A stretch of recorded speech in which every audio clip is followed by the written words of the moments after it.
What's happening, San Diego? Great Tuesday morning to you. Hope you're well. Annie and Elsten turning up for you for your midday hang here on San Diego's number one sports station, 97.3 The Fan. We're all together in our Odyssey studios, cozily tucked in on this overcast day, looking out over Murphy Canyon, ready to roll 4 hours live local San Diego sports talk for you, bridging the gap between Ben and Woods and Gwen and Chris this afternoon. What's going on, Annie? Good morning, everyone. We might need to put those fake fireplaces on the YouTube channel. Right, exactly. Today's the day. It's nice and gloomy outside. Yeah, it does. It feels like one of those cozy days. Never heard anybody say nice and gloomy. Well, you know, It's like when you want outside. to just kind of like cuddle up. Yeah. I guess we're not in a position to do that right now, but No, you're although if listening. you brought a blanket in, and you wanted to Exactly. just kind of It is warm tuck in here in. today. But you never know with the Odyssey studio. Right. It could be 82 right. degrees in here in yesterday like it was 15 minutes. quite warm in here. Yeah. So anyways, that's how we start things off. We see it's cloudy out there. Hopefully sunny skies in your outlook for today and for the rest of the week. We've got a show lined up for you. You know, it's a pretty decent one, I think. We're in this weird time, Yeah. the in-between time. Oh, yeah. You know? And every day we're a little bit closer to some things. But every day, unless something pops, we're just kind of minding the fort here. Right. We're on the wall minding our watch. It's pretty similar to where the Padres were last year and where we were too, because they hadn't made very many moves by this point. And, I guess it would be a little different if we were talking about a flurry of moves. But even in MLB altogether, I mean, there just hasn't been a ton going on. There's a slow trickle of movement. And recently, nothing too big. So it's a weird time. Spring training is right around the corner. The Super Bowl, obviously, right around the corner, but just a weird time. I think I fixed the company squares. Have you? Finally? Yes, I think I did. They didn't have the predetermined I didn't get squares? to beef about this last week. We ran out of time. We were so packed on Friday, but they always do the squares here at the, for fun, and it's usually free, and then they have Funsies. like some giveaways for like us at the station for all 5 of our stations. So Just it's for fun. a company-wide thing. And last year, I had to fix it because when you do Super Bowl squares, to anybody that doesn't do it the right way, I'm going to tell you how to do it now. You can't put the numbers on the sides of the squares before people write their names in. Of course. You get the luck of the draw. That's like the whole point of the deal. Like it's the not whole point of it. Otherwise, the first person's got to show up for 7-0, right? 7-0 or And any then type of 0-7, and then right. that- yeah, and then 3-0, 7-3. 6. Right. Football scores, right? So I saw that last week. They already had it set up because I think they're doing something. Was that today or tomorrow or maybe it's Thursday? I think it's Thursday. They're doing they're bringing in like the bring your best Super Bowl appetizer. Oh yeah. To the to work. Oh, wow. They're doing Culture. a contest. Yeah, the Culture Club or I whatever. didn't see that. Check your email. I Come will. on now. Culture. Okay. And that's when you're going to sign up for the board. So I already saw them like they're putting it out there. But you got to put the blank board, the 10 by 10 squares, Mm-hmm. and then you flip the coin to determine what team is on what side. Okay. And then you draw numbers out of a hat across, 0 through 9. And then you do the same thing going down. And that's how you determine who's got what square for what teams. Right. Otherwise, people just pick the same, like all the good numbers would be taken immediately. And people would they'd go down one row. I'm going to take all the 7s Right. for one team. Right. Exactly. I don't know why that And was then such a hard concept. for people. Then everyone who's late to the board is just basically throwing their money away unless you get some scoregami. Yeah. So are they doing it your way now? Or are they doing it with the They random are, numbers? but Okay. I thought last year they would have learned their lesson because I explained this last year, and then No. this year they're like, "Oh yeah, that's right. That is how you're supposed to do it." I think it's because the salespeople, who are wonderful, they get to sign up Wonderful. first. Like we're Yeah, in here hey. doing our thing. Uh-huh. So Trying to be secretive about it. Yeah. right. Yeah. They're like, well, let me just pop into this square over here. Well, I give people the Everyone benefit of else the is in here. doubt in companies that don't deal with sports a lot, because not everybody's a sports person, so they don't know. I'm sure there's a lot of corporate companies out there that have no idea what we're talking about. Sure. And they put it together and it looks, and then everybody just has a good time because they don't know what's going on.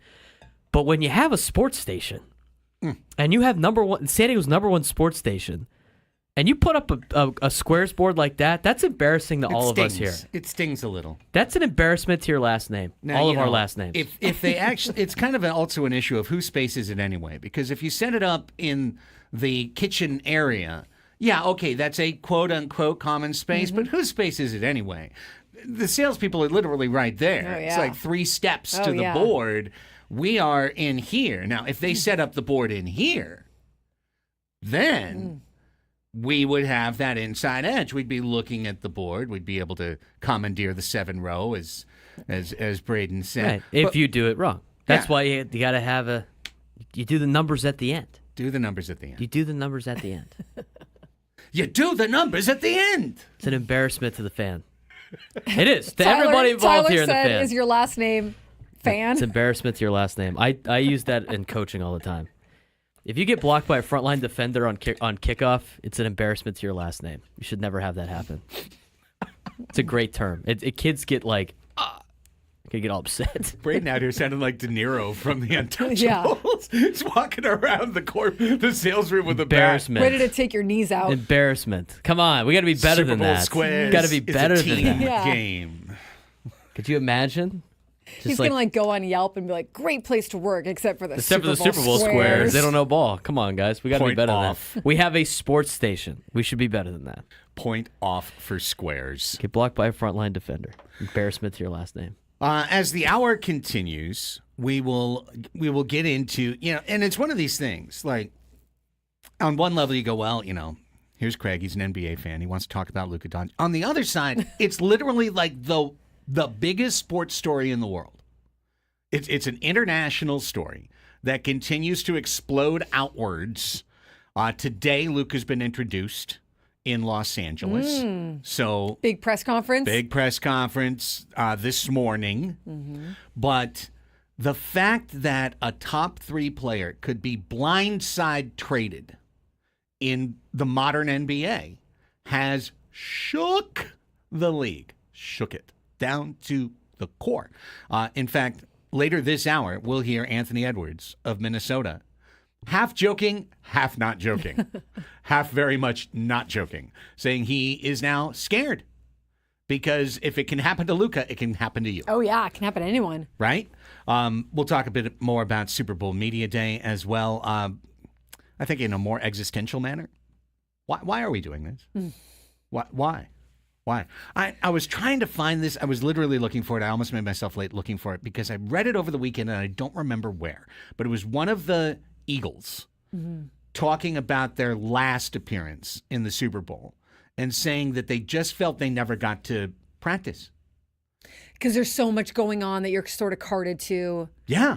Yeah. That it's all media, Right. promotion, corporation, Yes. This, that, TV, film, everything. And the very last thing they think about is like, oh, we have to beat the Chiefs. Yeah. It's a spectacle. I mean, the Super Bowl is a spectacle. Sam Farmer, who covers the NFL for the LA Times, had a column 20 years ago about he calls it goop, because you get inundated with all kinds of press releases on like some affiliation someone has to a Super Bowl topic that is like so far reaching that they want to get on your show or they want to write an article on them or whatever. But there's so many parties, there's so much going on. There's so many now too. I mean, there's so many partnerships and sponsorships and promotions and things for the players that they need to be doing, stuff in the community, stuff with volunteers or whatever they're partnered with. But also a lot of times it's not, where they practice isn't close to like where they're staying and where the hub of everything is. And sometimes even that, just the logistics of getting from your hotel to the practice field and then the hours that you're allowed to practice, et cetera. It's wild. It's an event. For It's an sure. event, yeah. I'm sure it's like bowl games on steroids. But in my experience of just being in bowl games, it is a laundry list of things that you have to do and things that have to get done and where you're staying and getting on the bus for here. And this was time. I mean, the itinerary for these, just the bowl games, are insane. And I would imagine for the Super Bowl, it's even more because are they doing this media availability every single day? They have media availability every day, but not like they had media night last night. But media night last you have night. to have like a certain amount of time that you're speaking to the media and certain players and whatever. But I covered the when 2013, I went to New Orleans to cover the Super Bowl for the Union Tribune. Is it the Ravens and the Niners? Yes, yeah. And it was such a spectacle. Like, it's fun to cover from that angle of like Radio Row and Media Night, because if you're covering it from like, I'm just bringing you a behind the scenes look, then that's one thing. And because it's so crazy, there's so much going on that's like, a kind of a cool angle to do it once. I wouldn't want to do it I would want to cover the Super Bowl every year, but it's like you only get like one shot at that. But if you're covering it, like, you've got to actually get Pat Mahomes on something for a story, good luck. Because you're probably never going to. It's probably the hardest for the beat writers of whoever are covering the teams, because it's not about the beat writers, the stories. It's about the funny questions or the person showing up to do. It's more of a social media spectacle now. Yeah, with like a bunch of different and then they have all these it's more random. entertainment. Yeah, but now you have all these random podcasts and random YouTubers and random social media quote influencers that all have to do their own thing at the Super Bowl. It's just like, it feels like content overload with a lot of these things, even more so now than it was even back in 2013, like more than 10 years ago. That's why it's always like we've said before about teams that have been there and done that before in the playoffs. Super Bowl is the biggest example. Players that have never been there before, there's a different way to approach having to get tickets for everybody, make sure your family's set, and all this, all the BS outside of the game. And then you got to go out there and play in the biggest game of the year. All of that to come in the first hour. We'll also get deep into baseball coming up. Possible Padres moves. I've got two things I think the Padres could do today, and maybe it's not today because maybe those players are still out there with their fishing hook in the water, just hoping someone's going to bite, hoping someone's going to take them at a price they like. But I think there's two guys that the Padres could get at a price that they like, probably today, and if not today, next week. And if not next week, 2 weeks from now. I think they could do it, and I think it would help their team, and I think everyone would be quite happy about it. Plus the pitcher who may have cost himself a lot of money by deciding to bet on himself this year. We've got this year's example coming up in the baseball hour. We got the 12 o'clock sports fix coming your way at the midpoint of the program with all of the sports news of the day. We'll get more into Luka later in the fourth hour of the show, and he's got to bow out for us at 1 o'clock. So we'll pick up the baton there, and we'll continue to ride. And we're playing Fast Money today with your opportunity to get qualified for a trip to go see Motley Crue in Las Vegas. That'll be coming your way around 12:40. So we got a fun show all lined up, and we're underway. Coming back with Anthony Edwards, rocked to the bottom of his sneakers on the Luka trade when we return. It's Andy and Elsten, San Diego's #1 sports station, 97.3 The Fan.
10:19 on the Fan. It's Andy and Elsten back with you. Rolling until 2 o'clock.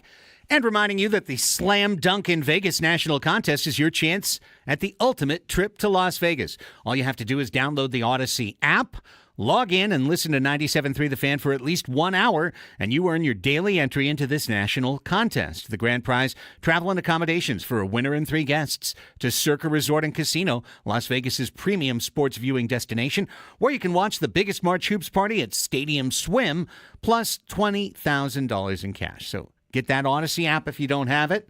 Log in. Keep a little tracker on your watch or your phone or whatever. Make sure you listen for at least an hour. And then you get a daily entry. Maybe you're the most diligent person in America. Maybe everyone else is being a little bit sloppy, logging off at 48 minutes. Yep. You and know? if you don't win this week, you still have like 7 weeks to win, right? Yeah. 6 weeks? Yeah. Something like that. Well, I think so. It's through March 20-something. Hey, okay. Right now, we got the biggest fan going. We got the Slam Dunk in Vegas going. And, of course, we got our silly game prize as well. Yeah. Motley Crue. Good prizes. Mm-hmm. Eventually, we'll have Aztec tickets before you know it as well. So, Yeah, whatever their next home game is. yeah, whenever they play at home, once again, we'll have Aztec tickets too. So we're keeping you all lined up, flush with prize opportunities on the Annie and Elsten program. Okay, rolling through kind of a grab bag opening hour of the show. We'll get a lot more into the baseball news that isn't right now. I mean, a couple things happened, as you know. Reliever signs here and there. Tim Meza off the board. Asleep at the wheel again, huh? No. We'll talk about it and get into Padres more at the top of the hour and in our baseball hour. Right now, a little bit more on the Luka trade, in that at first you just had the bombshell of the trade. Then you had, holy crap, what are the Mavericks doing? Holy crap, what's going on with the Lakers? Is this a conspiracy? The whole thing, right? You had kind of like the explosive reaction. But now we're getting NBA games again. There were not very many games on Sunday. There were only like a couple of games on Sunday. Full slate of games last night in the National Basketball Association, which means a fresh chance to chat to the superstars of the league. One thing about the NBA is the superstars don't care about like being minding their P's and Q's when it comes to how they actually feel. Yes. Yes. Part of the beauty of the drama of the NBA. What you think of the product They'll on the just floor. let you know. Yeah. You think of the product on the floor. Keep in mind, the product off the floor is usually humming pretty well. Okay, so here's Anthony Edwards, who I got to look it up, but I'm pretty sure he's 25. If he's not 25, he might be 24. And he's 23. He's 23 years old. He's at a similar place. Not the same, because no one's in the same place as Luka. Like, literally, no one's done what Luka Doncic did his first 6 years in the NBA. But Anthony Edwards, number 1 pick in the league, averaging 27 points a game, superstar of the Timberwolves, Olympic team, right? The whole thing. One of the future faces of the league. And he was asked last night about his reaction to seeing that Luka Doncic got traded. Not just traded. Traded when he didn't ask for it. Traded when he didn't know that it was coming. I mean, in the league, the Players' League that's the NBA, when a superstar, a top 10 player, and by the way, this is true in baseball too. It's not like Mike Trout gets blindside traded or Aaron Judge. They all have no trade clauses, so you've got to get them to break it. When Juan Soto got traded, he knew it coming for weeks and weeks and months that he was going to get traded. Something like this, not only does it not happen here, it almost never happens anywhere. Imagine Dak Prescott getting traded to the Bears and nobody knew anything. Well, and usually you don't want to trade these kind of guys because they're what you want to build your whole organization around. Yeah. I just, in some weird way, compared Dak Prescott to Luka Doncic, and I apologize to Luka for the comparison. Dak Prescott is not Luka Doncic. But he's a good player. I'm just saying, just a superstar player. I was just trying to think of superstar player that you would never expect to leave his market. All of a sudden, boop, gone somewhere else. So here's the Ant-Man on his reaction. They say that nobody knew about the trade. Yeah, so that's crazy. At 25, they traded probably the best scorer in the NBA at 25. And he didn't know about it. So it's a lot more digging somebody got to do to find out why he got traded. Because you don't just trade him at 25. He just went to the finals, you know what I'm saying? So I I feel bad for Luka, man, because I saw some on YouTube that say he just bought a crib and everything in Dallas. So that sucks, man. That sucks. Does it inform like Everybody. You at 23. Everybody get informed. I was Yeah. gonna say like. I'm scared. How you Yeah. see the league? Yeah, I'm scared. Tim, hey, if you gonna trade me, let me know, dog. When Luka got traded, anybody is able to get traded at that point. Before the game, Finchie was saying that they were very happy with their investment in you. Does that give you at least a little Yeah, comfort? USA. Thank God. I just bought a crib too. So, I mean, there you go. Yeah, a $15 million home in Texas. Now, Yeah. Luka doesn't have to sell that home. In fact, he could live there, establish it as his place of residence, Yes. get a massive Yeah, it's signing probably bonus, smart. Yes. and attribute that signing bonus to Texas's state taxes or lack thereof. And like Luka might feel like, hey, what the heck? But at the same time, like once it settles in and it's like you're going to go play for the Lakers and you're going to be in LA and there's going to be a million opportunities for you there. I don't know that life's going to be super bad for him. It's not. It's going to be great. Here's the thing. By the rules of the league, and I have been here to praise the NBA's rules comparative to baseball, okay? But here's something, right? By the rules of the league, there are only certain circumstances by which you can get offered the super max, like the ultimate super max, the ultimate cheeseburger of a contract. And part of it involves being on the same team for a period of time. The Mavericks were eligible to sign Luka to a supermax that would have been 5 years, $340 million. The Lakers cannot offer him that deal. Low though they may wish to offer him that deal, they cannot. They have to offer him the highest supermax they can offer, and it's literally going to cost Luka Doncic $116 million. I mean, that's kind of lame. I don't know why. I understand the rule and its concept. Hey, we want to try to incentivize players to stay on their teams instead of just jumping around, I guess. But at the same time, he can't control that. He should be able to get as high a contract as he deserves. Well, he'll get the highest contract he can under the agreement, but the thing is, that's why you never trade. Mm-hmm. It's almost like a loophole in the system because it's a loophole that no one ever would expect to exploit. It's like trading LeBron if you're Cleveland, and not letting him get to market as opposed to waiting for the decision 2 years later. Of course, they didn't do that because they wanted 2 more chances to go to the finals and win the championship with LeBron James. Luka went to the finals last year. Last year, whatever they think about his conditioning or his this or his that, he took the team just in the same way he was then to the finals and had one of the greatest seasons in the history of the league, 34 points per game, almost 10 rebounds, almost 10 assists. Average. That's what he did last year. No player in the history of the league had ever put that line up on the board. He put that line up on the board. So it is unfair to Luka, but it's unfair from the Mavericks. Like, do you know what I mean? Like they could have signed him and traded him. Yes. Well, no such loophole exists, I guess, for a team to be penalized for doing this sort of thing. The penalty is they don't have Luka. Yeah. They don't have Luka. They've got Anthony Davis now for the next couple of 3 years, but they don't have the generational superstar. They've given up on that.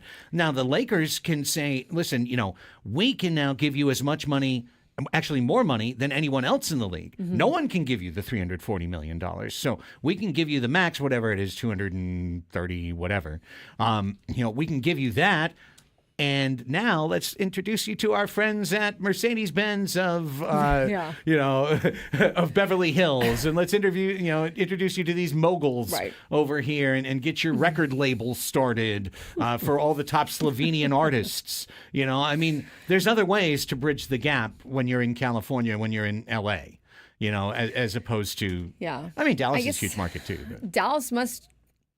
It still sounds like we're learning more and more, and I heard something about maybe they want a tank, or the new ownership has thought that they need a tank, or I don't know. I don't know enough to understand this trade, like the incentive, why Dallas was incentivized to trade away Luka, but they must Like you don't trade away when you're the best players in the league unless you're okay with taking the consequences of not winning as much, right? Or not giving yourself a chance to win as much. And that does suck for the rest of the players on that team too, because you're kind of sending a message of, hey, we're not serious about maybe necessarily winning another championship or getting to the championship. Well, I mean, that's the whole thing. Their attitude is, no, we made this trade to win the championship. Yeah. We think we're going to win because we have Anthony Davis. Yeah. We think that this is a better He is a mix. good player. I mean, it's great not like player. he's not a good player, right? Yeah, one thing that's happened, I'll probably be challenging our guest in the fourth hour about this, is that AD has been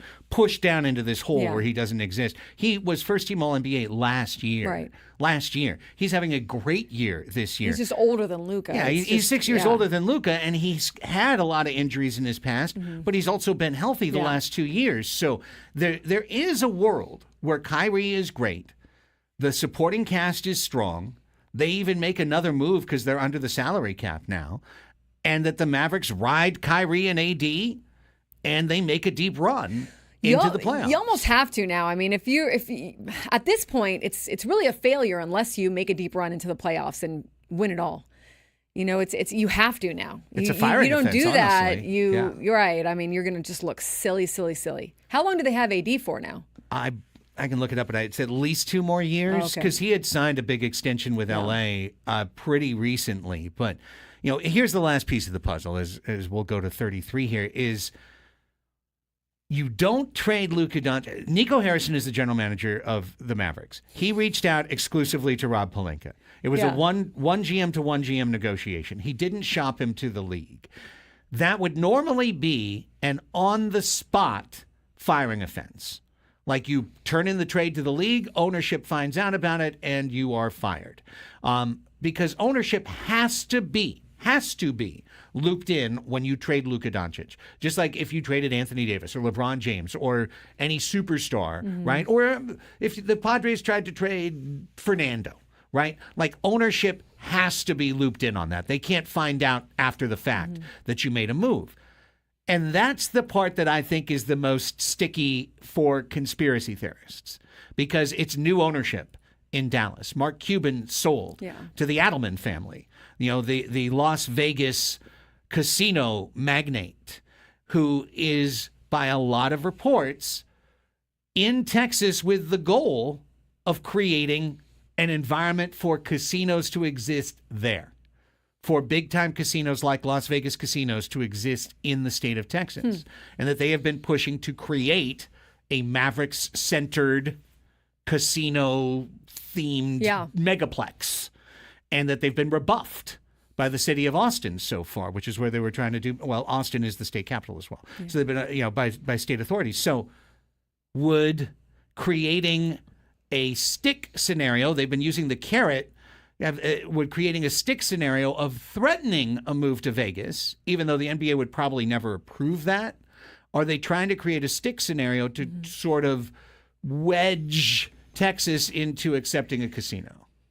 Possible. I mean, this is a good segment for Scraby's conspiracies. Yeah. I mean, You this can't is even buy put on the tinfoil alcohol. hat. You can't even buy alcohol on Sundays in Texas, and they're going to legalize gambling in that It state. seems hard to believe. But you never know. I mean, They're never know missing out on what the so much agendas revenue. are. They're missing out on so much revenue right now Well, that's the with all the thing. casinos in Oklahoma. I mean- They're so. I'm sure the NBA does look at, though, the NFL's move to Vegas, MLB's supposedly moving to Vegas. When do we get to move to Vegas? NBA is going to put a team in Vegas. LeBron wants to own it. I mean, I'm sure he does. Sure he he's been does. public. He's been very, very public good about business it. decision. Like when he retires, he wants to be one of the owners of the Las Vegas NBA team that is coming, but they don't want it to be the Mavericks. They want the Mavericks to be in Dallas. Yeah, for sure.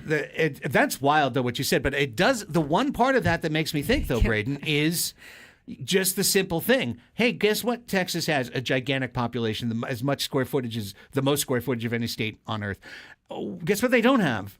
State taxes. You know what state taxes are used for? All the commons, firefighters, police, They have roads. they have insanely high property taxes. They do. So their property taxes it's the same as our income tax. So like people always go like, well, we don't have an income tax. Well, they don't have an income tax, but everybody owns property out there, and the property taxes are very high, and that's the revenue that they begin in the state. It's the same thing. So you're taking more on your paycheck, but you're paying more in property taxes than you normally would anywhere else. It balances itself out. Right. But if you were in a pinch, Yeah. if you were in a pinch as a state, if a state budget happened to be really, really rough, guess what could really help out those old coffers? Little sweet, sweet casino cash They would never do coming that. your way. Can you really not buy alcohol You on can't. Sundays? You cannot buy alcohol on Sundays. Throughout the state of Texas? Yes, it's No. You have to get it done before I think it's like 9:00 on Saturday night. You cannot buy alcohol on Sundays, and you cannot buy any type of liquor outside of a liquor store. Like if you went to like their Vaughn's out there's Tom Thumb. They got beer and wine there only. You cannot buy any type of hard liquor there. You have can't to buy go hard to you liquor. have to go to a liquor store, and all alcohol sales. I don't know if they've changed it. I don't know if they have or not. But all They're alcohol saying beer's okay. all Beer and alcohols. wine. When I was there, you couldn't even buy that on Sundays. It was Wow. a no go Jeez. in the state of Texas. Well, see, things are loosening up, man. Things there are you loosening go. up in the state of Texas. How could a casino not be far behind? Because Oklahoma has too much. Oklahoma, they got the backdoor deals, man. That's the other thing, too. Windstar ain't gonna Yeah. let that happen. Screw over their rivals, That's right. Oklahoma. I mean, Jerry so Jones has to prove anything, right? Yeah. That's right. Who knows? 100%. He could, yes. Okay. Let's take a quick time out. When we come back, NFL Media Day, is there a reason that it has to exist? There's a couple of pictures from yesterday that kind of blew my mind. I mean, they tell the story of Yeah. what a kind of a joke it is. I mean, you better not be going to actually need something specific from a player, because good luck. We'll get into it after this quick timeout. Stay right there, friends. It's Annie and Elsten, San Diego's #1 sports station, 97.3 The Fan.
All right, football fans, listen up. Big game's coming. You're probably going to make a play at it. Then you need to cash the ticket. It's the podcast for football junkies with new episodes every Thursday and Friday. Mike Valenti and Jim Costa, they're going to be out of football games to talk about after this Sunday. I'm guessing which is the big matchup they're going to be breaking down, looking for value on the board. I think it's, Chiefs Eagles. Cash the Ticket. Podcast to help you bet smarter. You can find Cash the Ticket on the free Odyssey app or wherever you get your podcasts. Brandon in the chat just trying to saw catch it. up. He's like, "What's with all the alcohol talks? Where's the party Where's at?" the party? Not in Not in Texas. Texas, Not right. in Texas on Sundays. Well, all right. Let's make sure we've got this clear that according to all of our friends, you can buy beer and wine at convenience stores and grocery stores in Texas on Sundays from 10 to midnight, and you can buy them at restaurants when paired with food. That's what I see. When That's all paired the with Sunday food. rules. Yes. Sunday rules, yeah. Correct. But you But can't, no hard liquor. can't buy hard liquor, and liquor stores are closed. They're all closed on Sundays. They're doing the Chick-fil-A. They're just closing on Sunday. I'm pretty sure when I was there, we couldn't get the beer or the wine either. I wonder if they changed that. Well, and what Thomas is saying in the chat, that's what Braden was saying too. You had to plan. Yeah, we used to Yeah. have to go out on like Saturday nights. We'd load up for like not only Saturday night, but like the whole weekend because you'd be like, okay, we're almost out of this, and we can't get it tomorrow. And they would close earlier, like almost like a Chick-fil-A deal. It's not like they closed at midnight; they were closing at like 9 o'clock on a Saturday. And there was a liquor store that was like just off of campus, and I mean like it was like the campus like surrounded this liquor store that was like I guess part of a property that was holding out. They didn't want to get purchased by TCU. It's called King's Liquor. That place had a line out the door Saturday nights. So people are still drinking. Clearly, it's just I guess just can't go physically discouraging buy it on handing over Sundays. money for alcohol Yes, for hard liquor. everybody planned ahead and stays home on Sundays. They don't have to You go just out. drink at home. Yeah, that's right. You know what? Not opposed. I mean, it's before my time. I'm sure some of you guys know this listening that you couldn't do anything on Sundays. Like nothing was open on Yeah. Sundays. And nothing was open on holidays. Like nothing. You couldn't even go to like the store. So it's like that in southern parts of the United States. The other big news from the break is that Braden told me that there's a new board game called OK Boomer and that he Yes. got it, but you didn't bring this to the show. I'm very disappointed. Now I need to know. I'm looking it up. It's on Amazon. Do I need to buy this? Oh, we'll get it for you for your birthday. Well, nah, I mean, I'm saying this would be a show thing like Mind the Gap or Anybody Knows. I mean, It's you very know. similar to Mind the Gap. It's Is it too similar? I mean, it doesn't have the same. Honestly, you know what it's like? It's like if you combined Anybody Knows and Mind the Gap together. So what it is like there's like you're trying to get as many of these correct in like a certain amount of time, and there's boomer questions and non-boomer questions. It's like how it Got divvies it. it up, and it's like it's a two-sided card, and you'll say like there's a question on the front, answer it. A question on the back, answer it. Whatever. But it's not like there's no like categories within the like in Mind the Gap where there's separate categories. Like you don't know what you're gonna get. Like it could be a pop culture question, it could be a movie question, it could be a Slang. not really not slang, but they had like headlines, like popular things that happened in certain time frames. But it's basically like answers that are for people that are boomers, like anything that happened in their lifetime, and then things that have happened in more recent time. Shota does have the best possible question, which is, are the answers on the back of the cards correct? Yes. In that game, because Yes, they are. They're only mostly correct Right. in Mind the Gap. We've at least found 2 examples of incorrect. We did play this at family game night in December. Okay. It All was right. good. It was solid. It was a solid game. So it's kind of like a mix between the two. Now I'm seeing it. I'm looking on Amazon. I'm able to scan, and I see you've got a new school deck. Yes. And you've got an old school deck. Correct. And it's just kind of like rapid fire Yes. questions. It would almost be if you played that one on the radio, it would be like how many in a row could you get Yeah. right? Correct. You know what I Yeah. mean? Or how many you can get right in 1 minute frame. See how many you can get through. Yeah. Yeah. Yeah. Well, I don't know. Maybe take a look at it. Maybe Put it on the list. Go by the old bookstore. How was Glengarry Glen Ross this Oh, weekend? it's still on the list. You're gonna So get a we had Fan Fest last weekend, so Foul. He draws the foul. It's like a 10-minute I know. clip that you have 10 to watch. minutes. It's not even like you have to watch the whole movie. 10 minutes. Just the first 10 minutes. Think of all the things you did for 10 minutes that you didn't have to do. All those times that Annie's like, I'm so bored today. I don't know what to do. Just all the individual 10-minute segments that could have been. That could have been this one. Don't tell me what to do. Okay. Fair enough. Fair enough. We should just Fair keep enough. telling her not to do it. Don't do it. Maybe Don't do it. Don't do it. reverse it? Yeah, the exactly. reverse. Yeah. Why do they not want me to watch this so bad? I got to watch it now. They say, you know what? You'd hate it. Yeah, Don't yeah, watch. forget about it. Actually, I'm that's gonna the watch problem. it. That's the problem because if you tell her she'll hate it not to watch, she'll just not watch it. I'm gonna watch it. Just And he strikes me as the person that On my would, own that would time. watch it to spite you. So Maybe. You know what? Maybe I will watch I think it. I'm gonna watch it and I'm gonna like it, and I'll be like, "What? It takes so long to watch this." It's usually how it goes for me. All right, let's put up this picture from the Super Bowl media day yesterday, because it seems to me like we've gotten to that famous point, the Jeff Goldblum thing in Jurassic Park, that we've worked so hard at figuring out if we could do it that we stopped asking if we should do it. So great. It's a great line in that movie. This is. Give me a second. Yeah, no problem. We got to pull the little We have template so down. many templates on here. Goodbye, yellow. Hello. Oh, here we go. Okay, that's Okay, yeah. this is the crowd to talk to Patrick Mahomes. Now you see him way up there at the front where that Gatorade number 3 thing is. You see him?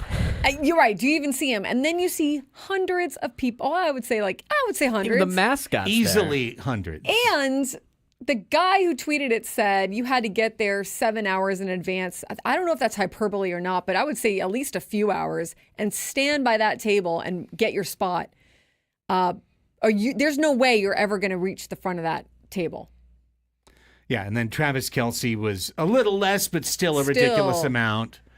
And my question is, qui bono, in the famous Latin phrase, qui bono, who benefits? Who benefits from this? Usually it's the people who are asking silly questions that are at the front and doing things like this. And the NFL is okay with that. I'm not saying there's anything wrong with that because the NFL is like, this is what media day is for, but it's a bit much. I mean, he was asked about Travis Kelce. There was a whole thing about like, when are you going to propose to Taylor? No Would you rather have like this Taylor song playing or miss a touchdown or like, but there were questions like that, but that went on for like 10, 12 minutes. I feel like there needs to be someone up front that's like, okay, we got to move you guys out of the front now and let the other people come in. Otherwise, you're just getting Taylor questions for almost like a full hour, you know? In the league that is more buttoned down than any, and in an environment, a modern media environment where stuff like this just doesn't happen. Mm-hmm. It happens at the biggest, dumbest level for the biggest event in American sports.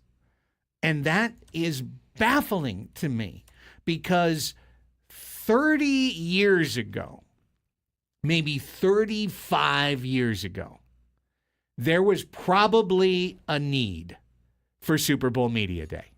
There were enough newspapers, national columnists. Before social media? Thank you. Before that, it was a majority of TV, newspaper, people probably asking about the game. And then maybe a quarter of the people were like, there for the entertainment and the fun and the silliness. And now it's completely reversed. Yes. Now it's all silliness. Yeah. Now, it used to be like the offensive lineman would go sit in the stands and you could just go up there as a reporter and like just crush that story. You could get 2 hours with some guy working through the interior line play if you wanted to. But now even that is, even those guys are bombarded by the clown car that has shown up of influencer, model, comedy, this, that. And by the way, the comedy folks, they were there 30 years ago at a time when it might have been funny because no one had done it. Everything's been done a billion times by now. We're in the internet age. We're in the Instagram age. We're in the shorts era, right? YouTube shorts, Instagram reels. Like, we've all seen it in a 30-second clip or a 70-second clip. We've all seen everything that can be done. Like, the people making money on YouTube don't need to go to the Super Bowl. Think about it. Could you imagine? And I know his star has fallen somewhat, but Mr. Beast, right? 100-something million followers on YouTube. He just wakes up and breathes, and another $7 million falls into his account. And like every minute or every hour or whatever. Why would he go walk around, tramping around in New Orleans at the Superdome and wriggle his way into a line for 7 hours to try and get a clip with Pat Mahomes? He would never. Pat Mahomes would come to his private island to go do a thing in the off season. Like the true movers and shakers of content do not need this. No. So it winds up as a result being all of the chumps, the fourth-baked people, the lousy comedians, the bad creators, the fringers that are trying to surge, and a whole, honestly, Annie, I think a whole lot of other people who just, from the media standpoint, just show up because it's media day. I'm media. You have I'm supposed to be there. Yeah, I mean, you kind of have to if you're covering the Super Bowl, and especially if you're covering these teams, because just in case something happens or someone says something about whatever, but there's no way you're even getting. You can't even hear them. Like, I mean, you're so far back, and if you're at the front, let me tell you something. If you're at the front, you're essentially getting groped the entire time by people that are behind you trying to reach over you or get a soundbite or whatever. Like, you're like pretty much, like suffocating under the crowd that's pushing over you. So it's crazy. I think it doesn't probably bring a lot of value anymore. Like it's not really benefiting the media. It's not really benefiting the players. It's not really benefiting the fans at that point. Because you're right. Like, what are you seeing that you haven't seen before? And a lot of the questions. Is it even really benefiting the NFL at all? I don't know. Maybe the spectacle of it is like kind of a train wreck where people really tune in to watch what the craziness is going to be. Or you get like the non-sports people that are like, oh, Maybe. what's this? Yeah. Like maybe, I don't know, maybe people were tuned in to NFL Network really hanging on to it. I really don't know. But like the people that are tuned into these influencers, are they going to be like, I got to watch this game now? Absolutely not. 100% no. Absolutely not.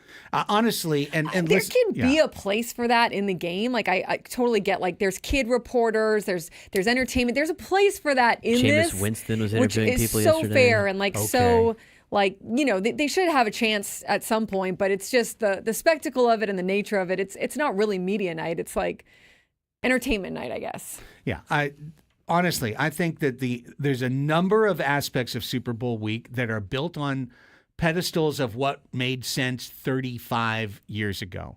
And then it becomes, well, we've always done this. Why wouldn't we do this? Because we've always done it. The reason is because it was too bloated for its own sake 25 years ago, and now it's just a joke. I mean, why does Patrick Mahomes, honestly, I'd be fine if the teams flew in on Friday.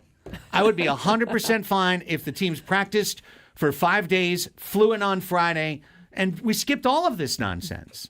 It's a lot of nonsense. Don't skip any of the nonsense coming up. Baseball Hour next on Annie and Elsten.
Hour number 2 of Annie and Elsten. Welcome back, everybody. 11 a.m. in America's finest city, though the sun may be eluding us for now. Annie Halpern, Craig Elsten, Braden Suprenant with you, coming to you live on 97.3 FM radio. Shout out to everyone in their cars. Look, I'm in jail on YouTube. Oh, no, we're back. Guy's in a box, literally. This is me. I'm in a box. What's in the box? I'm in a glass box of emotion. Well, it was Craig's head in a box, I guess. It was. Hello to everyone listening on the Odyssey app. Free to download, free to use, worldwide available, AUDACY. If you're there, stay there for an hour because you'll get a daily entry into our Slam Dunk in Vegas contest. Hello to everyone listening as a podcast. Welcome. Hopefully everyone's in order. Everything worked in order for you. Give us that little 5-star review on Spotify or on Apple if you're on there. Appreciate you. Wherever you get your podcasts. Bingo. And last but not least, we're on YouTube. Welcome to everyone in the chat. Welcome to everybody enjoying a quiet Tuesday with us. Thanks for the folks who just hang out, whether it's a big news day or a small news day, to be with us. We appreciate you. Every once in a while, it's a big news day. Today, not such. Tim Not Hill such a did day. go to the Yankees. Whoa, hang on. Breaking news. Let's stop and recalibrate. We didn't get him. Tim Hill. Bummer. I would not pay $2.85 million for Tim Hill were I a shopper in the market. I'd pay for $2.85 million to have a Bob's Big Boy back at Parkway Plaza. Hey, I think would that be a more useful use of your funds? I'm not sure. Should we put a poll out there? Was there a Bob's Big Boy at some point at Parkway Plaza? Yeah, actually, it wasn't too long ago. When they brought Bob's Big Boy back, it was there for a little bit. Oh, okay. Parkway Plaza just hits different now. I was told Bob's Big Boy is Like a making its ghost town? way back. Yeah, it's a rough scene. They don't even have a coffee shop. I think they might have a coffee cart, but like I still go because there's like a few places that it's like kind of nice to go to because there's no one there. I couldn't tell you the But, last time I was at Parkway Plaza. There's also you got to also kind of watch your back in there a little bit. So, little shady things happening. It's Parkway Plaza. pretty darn empty these days. Yeah. But the I think kids the can mall still walkers go. are there. Yeah, food court, Oh yeah, there's a food court. There's a movie theater. My God, Bob's Big Boy. But I'm actually disappointed. I mean, as you know, I've lived in La Mesa for a long time now. I don't remember a Bob's Big Boy there. So if it came and went while I did for sure under while my you were here. watch. Yeah, because my parents took my brother there one time, but there was one at the Parkway Plaza, not like during my lifetime. There used to be a Fuddruckers in La Mesa. I think it's still there. Is it? I think The it's one still at there. the one at Mira Mesa is gone. I didn't The one realize by that the what Dollar am I Tree. thinking of? I'm thinking of like a Feral. What am I thinking Farrell's of? is Fabulous Fun.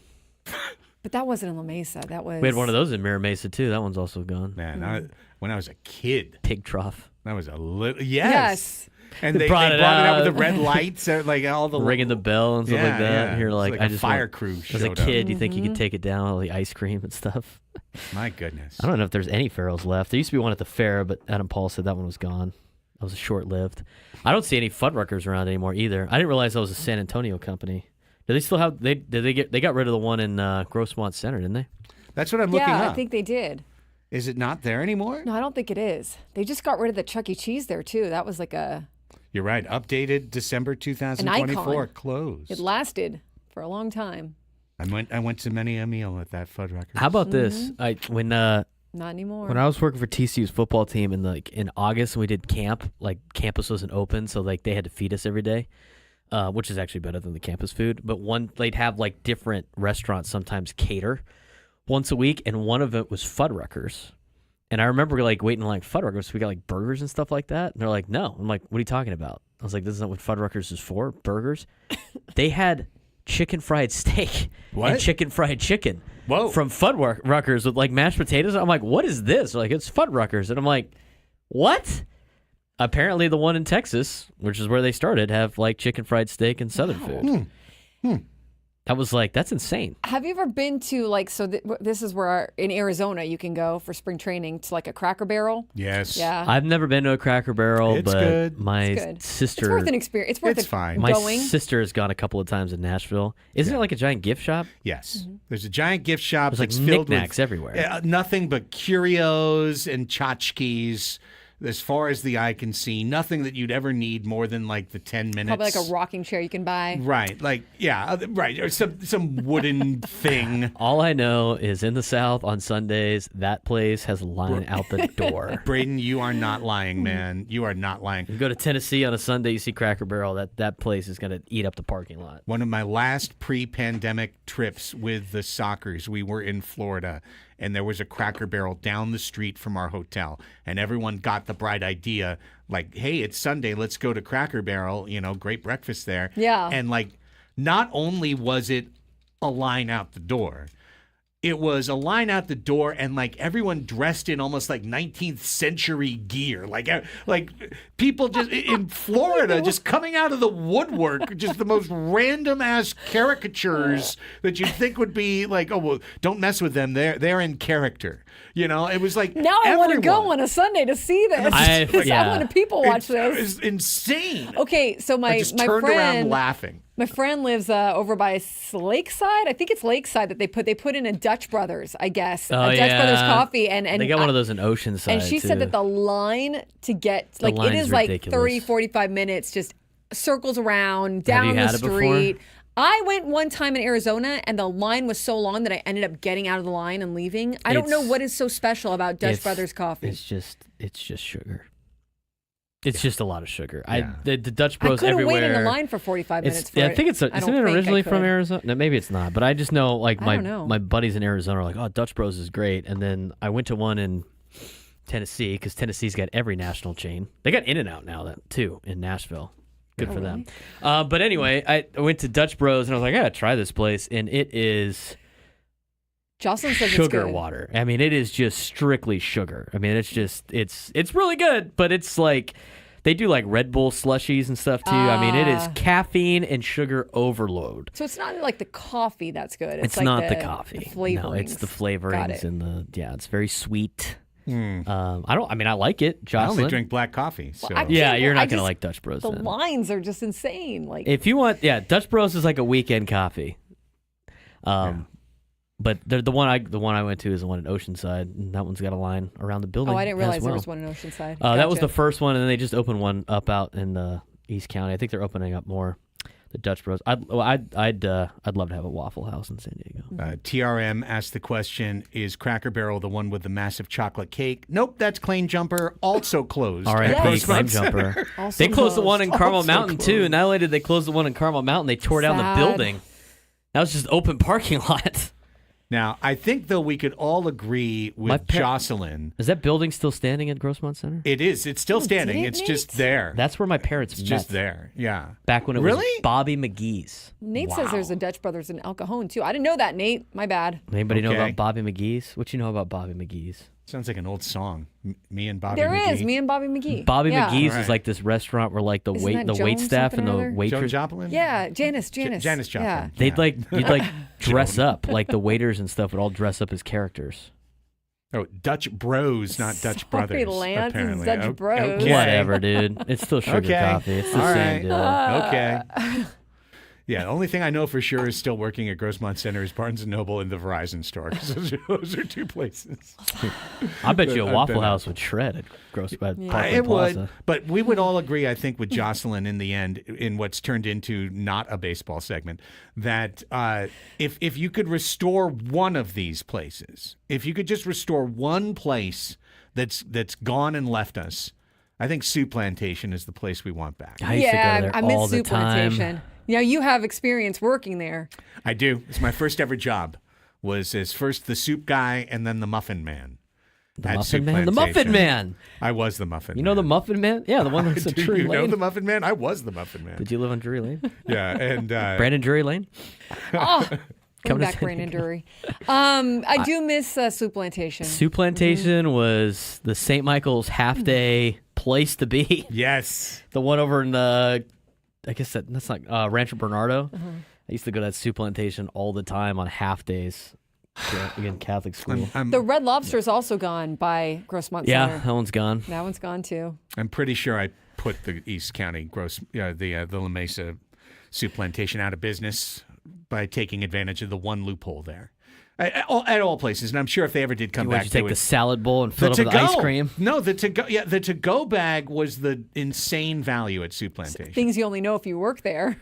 Well, no. I learned this as a customer. Oh, okay. Over time, because at Soup Plantation, like you would pay. I forget what you'd pay for the buffet, but it was maybe like $17, $18 because they were counting on the fact that you were going to go to get the muffins and the more high price items, The carbs. all the time, Big right? carb plantation. But with the to-go box, it was like $10, and maybe it popped up to like 11.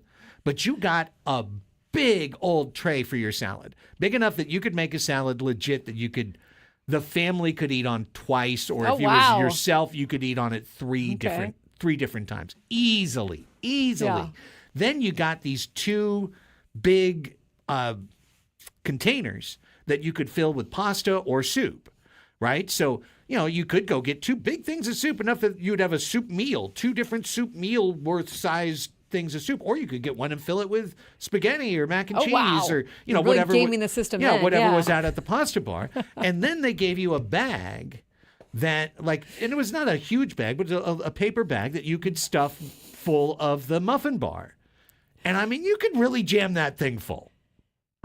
You could. I figured it out. I figured out how to maximize the spacing in there. I'm surprised that this was not more well known. This sounds like actually now I wish there was a Soup Plantation to go do this. Annie, I'm telling What's you, what's the I could parent get a company? weekend's worth of meals from that. Is it Sweet Tomatoes? Maybe is that? Yeah, Isn't they there have one they, Soup Plantation left They in San still Diego? have sweet tomatoes in other parts of the country. Yeah, but they figured it out. Too What about expensive. what here. about Sizzler? I heard the What Sizzler about salad Sizzler? bar was money. I've never been to I Sizzler. think there's one Sizzler left in San Diego. Well, there was one there down used to the be there one was by one down, Chargers Park. There was right, one right down here. the street right here. Exactly. I don't think it's there anymore. The Okay. Lone Sizzler.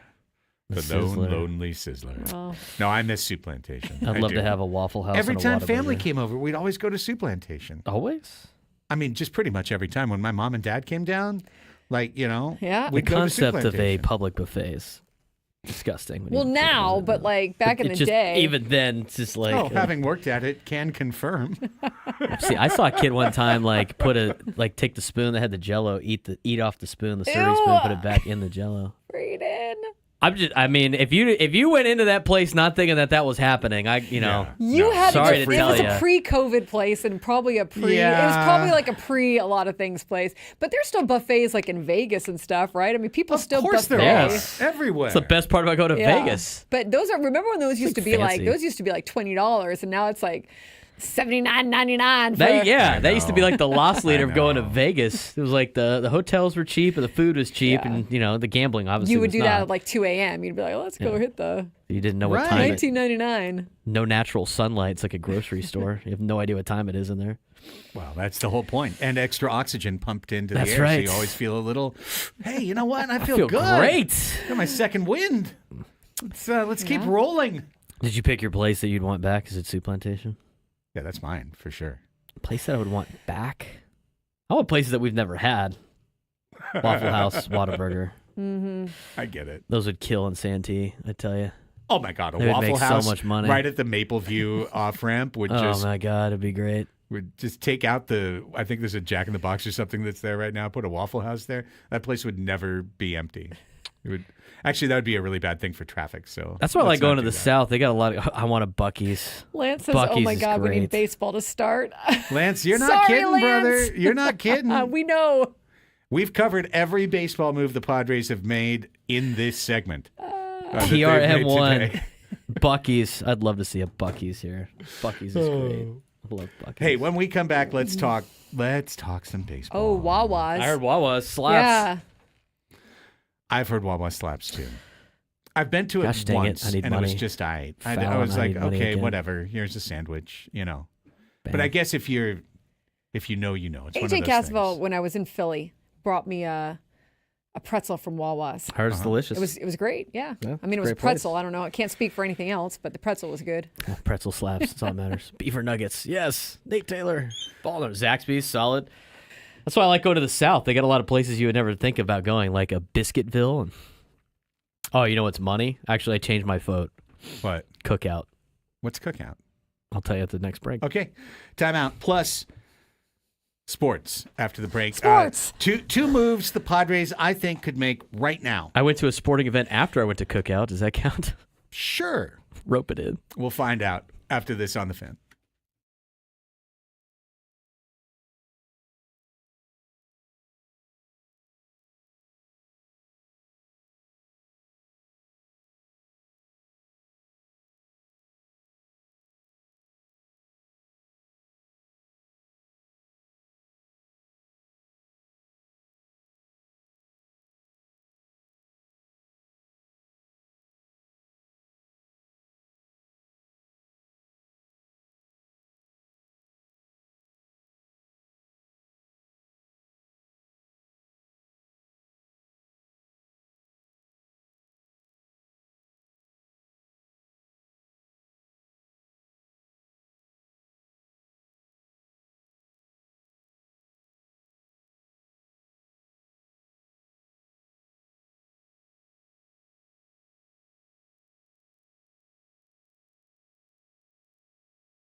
Baseball coverage on 97.3 The Fan is presented by T-Mobile. Head to T-Mobile.com and get a great deal on an iPhone 16 Pro.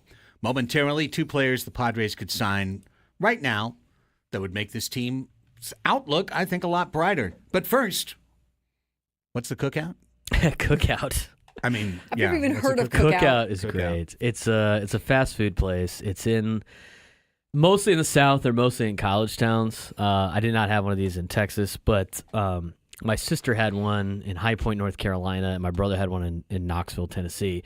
But it's just like they have anything you can think of under the sun at this fast food place, and like you order like trays. And so as part of the tray, there's like different things you order on the tray, and like everything's like the whole total is like $5. So like if you're gonna order a tray, you choose one of these items, and it's like a double burger, a quarter-pound burger, barbecue beef sandwich. They have spicy chicken sandwiches, chicken strips, 2 quesadillas, 2 hot dogs. Pick one of those things, and then you pick 2 sides. And the sides, a lot of them are the same thing as the entrees. So you could pick 2 hot dogs and then get a corn dog on the side. Okay. And fries, and or a chicken wrap, like a buffalo chicken wrap, or chicken nuggets, or cheese bites, whatever, and then get like a drink, and it's like $5 for all of that stuff. I don't even want to know what it's made out of. Like, It's a I wanna know fast how food you- place, but for it's college kids. yeah, for college kids. Here's for the YouTube people. Here's their menu. It's pretty remarkable, to be honest with you. Oh, you're in a box. Oh no, I'm we in a got glass the. case of emotion.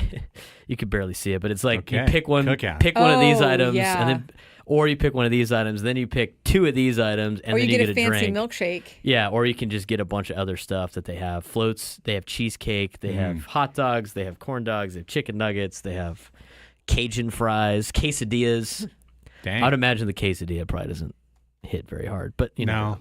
Cajuns, you can get everything. You can get different styles of your chicken and stuff. It's pretty awesome. I mean, it's for $5, like, and you're in college. It's a pretty sweet deal right there. I just got some good intel from a source Okay. that Arizona has a Fuddruckers and Nice. Portillo's. I don't know. Portillo's. Portillo's. That's a Portillo's. Chicago, that's kind of? that's a hot dog place. in Hot dog Chicago. place. Okay, Oh, good. okay. Very close to spring training. Very So world if you're famous. going to spring training, hit up your Fuddruckers and your It had to be northern if it's Portillo's. Portillo's, because anywhere said south. Portillo. Yeah, Yeah, I mean, Portillo's. that's the right thing here in San Diego to say Portillo as your Portillo's is Italian. Portillo's. Hey, Portillo's. Portillo's. Hey, come on over to Portillo's. Spanish. Got it. Portillo's. That's You like can Joey Cantillo that the stop Padres by have. Everybody Cafe call- Adesso on the way Yes, out of course. to spring training, and then Yeah. hit your Fuddruckers when you get to spring training. You gotta get your Portillo's. Okay. Jacob says it's a different family. Whatever, Oh, dude. wait, sorry, not the same as Chicago. I don't know. Are Whatever. you sure? It's probably the same deal. Spring training has because it's like the mecca of restaurants and chains and Arizona's got a everything lot of within them. like 6 blocks, anything that you can imagine. Wait a second. 619 Cam says, I miss McGregor's in Mission. Did McGregor's Oh close? yeah. Oh no, Is the one in McGregor's. Rancho Santa Fe or Rancho San Diego still there? Remember? McGregor's down the street from the stadium. It closed? I don't think so. They're still their website's still up. Okay. Yeah, they even have a San Diego FC logo on it. Yeah, I don't It think that says they San Diego closed. FC 2025 season. It has a All countdown. right, then. Don't scare me like that, 619 Cam. That's a foul on him. Yeah, what was the Yeah. place next to Petco Park with the they've dressed in like Tilted kilt. tilted kilts? I knew the owners of that. That closed. Good. Come on. That Well, place there's is bad nothing in there now, general. though. I know, I mean, but like, you No, can at it's least like, pop in uh, there and get something. It's like a Navy SEAL Yeah. thing now or But something. I mean, if your whole business model is halter tops and skirts. That's Hooters' business It's model. also, come on, that was tilted kilts. Totally was the tiny Trophies- little Irish trophies- skirts. Trophies and was like halter tops. Trophies was like a classier version of that. It's not the same Trophies, thing. yes. Trophies. Trophies. Solid. Say Alice used to be over there, and R.I.P.. Yeah. Now R.I.P.. it's a Buffalo Wild Wings. Not Right. the same. Tilted kilt. The last I went to Tilted Kilt once. It was near the end of the Tilted Kilt, and it was like a bar rescue. Yeah. It was just like Yeah. it was. Bar rescue. It was. Hot mess. It had the symptoms of a mess. bar rescue. It was bad. Yeah. Come on. If I walk into a bar and I see the symptoms of a bar rescue episode, I'm usually walking out. Yeah. It's That's a very 90s business model, is all I have to say. Well, yeah, well, but what I'm if just they wear saying. even tighter shirts? It was kind of There's a lot of stuff that was around Petco Park that's closed, and like nothing has come back in its place. I imagine just because it's just so expensive. I don't know to that lease down there. street that was on the other side has been like 1,500 different things. Oh, Pat and Oscar's used to be in Parkway Plaza. You get the breadsticks. I had that at Mira Mesa too. R.I.P. Yeah. That was one of my favorites. So about Okay, baseball, we need to talk as I sports. Need Money Sports. said. So about baseball. Let me pay this double tease. I not teased lunch it yet. twice. I'm very hungry. I barely had breakfast today. We could do this all day. I was talking on the hot tub last night with Jason R.R. Martinez from Fangraphs. Shout out. Roster resource page we use 5 times a week on this station. And we were talking about the situation that you and I discussed last week. 80-plus Major League veterans out there to be signed, 10 or 11 40-man roster spots open. 4 with the Padres. 4 for San Diego. How do you fill them up, right? We just heard A.J. Preller said he wants a couple of bats, 1 or 2 bats, 1 or 2 arms. 1 or 2 bats, 1 or 2 arms. Wouldn't we all? Yeah. Well, I got 1 or 2 bats for you. I got 1 or 2 bats for you. I got a couple bats for you I got right 1 or here. 2 Hey, arms. That's right. Hey, Hey. you know what I'm saying? And I'd say that you could get these 2 players for less than $4 million combined. Number 1, let's do the easy one. These are both easy. Easy one first. I would suspect that David Peralta has been sitting on a 1-year, $1 million offer from the Padres all winter long. Yeah, maybe he's just trying to see what he can get from another team. Maybe he can get a multi-year offer, something like, well, Donovan Solano got multi or 1? No, he got $3.5 million is what he got. Okay, yeah. So a better offer, I guess you could say, a more lucrative offer. But because that seems like an obvious fit. Like you could use David Peralta. You could play him in left field. You could bring him off the bench. You can do things with it. You could play him in the outfield if someone goes down. I mean, He fit the culture of the team. yes, definitely. He understands his role. Even if Terso Ornelas won the left field job, he would be a valuable mentor who could step in if Terso struggled. Great clubhouse presence and still a good player. Yeah. As we saw, he spent 2 months in right field when Fernando was not there, and he filled in quite admirably and had an OPS around 800 when he got regular playing time. So to me, Peralta, I do believe that probably he's been sitting on an offer from the Padres for a while, that AJ's probably been like, hey, go check the market out, just like he probably had the same thing with Solano. Hey, Donovan, here's a 1-year, $1 million offer. It stands. Give me a call any time of day or night, and we will put pen to paper, and we will put you back on the Padres payroll. However, if you can go out there and get $3.5 million, go do it. We don't have the money for you right now, but we do have a roster spot for you. If you're interested, come on back. So I'm feeling like, if not this week, maybe next week, and if not next week, maybe the week when everyone reports to camp, that David Peralta might look around and go, instead of holding out hope for $2.5 million, I'll go ahead and sign for $1 million in San Diego. I'll take Jurickson Steele. Just give me Jurickson Steele, playing time, incentives. Yeah, some incentives. Yeah, the whole 9 yards. Okay, so I'm saying you could probably knock him out for $1 million, $1.5 million. OMG. Jose Iglesias makes so much sense as the Solano replacement. He fits this team. He could play second base against left-handed starters easily. He could be a defensive replacement for this team at second, short, or third. Yeah. He could even play first base in a pinch like Solano did. Yeah. He's got bat-to-ball skills. The thing that you lose off this team when you lose Solano is you lose that guy who's bringing that bat-to-ball skill to the ball club every single day. Remember, the team took this attitude last year, right? From a rise through Merrill, through the rest of the team. Tatis adopted it. We saw Manny do it as well. Not pulling for the fences every time. Not trying to lift the ball every time. Line drive, line to line, gap to gap, right? Iglesias fits this to a T. He's like the single best guy I could think of to go replace the Solano role in Major League Baseball. Now, he had a really good year last year. for the Mets. But you don't think $2.5 million, maybe a little incentive, $2.5 million and a little incentive could get him over the line to come to a great team in San Diego? I wonder with him, like, have the Mets offered something? Is he also like a David Peralta trying to look at what else he could get? I saw the Red Sox might be linked to him. Maybe he's trying to drive his value up a little bit, as he should. Yeah. Because I think a few teams would be in on him. I would think so too, but he would just fit this He'd work team. for the Padres. Great, absolutely. Yeah, he would fit this team perfectly. He doesn't have a path to playing time in New York the way that true. he has here. That's true. And I think he could easily get ticketed for 340, 350 at bats in San Diego. And for a guy at his age and his stage of the career, 600 at bats isn't going to happen. He's going to get hurt if you try to play him every day.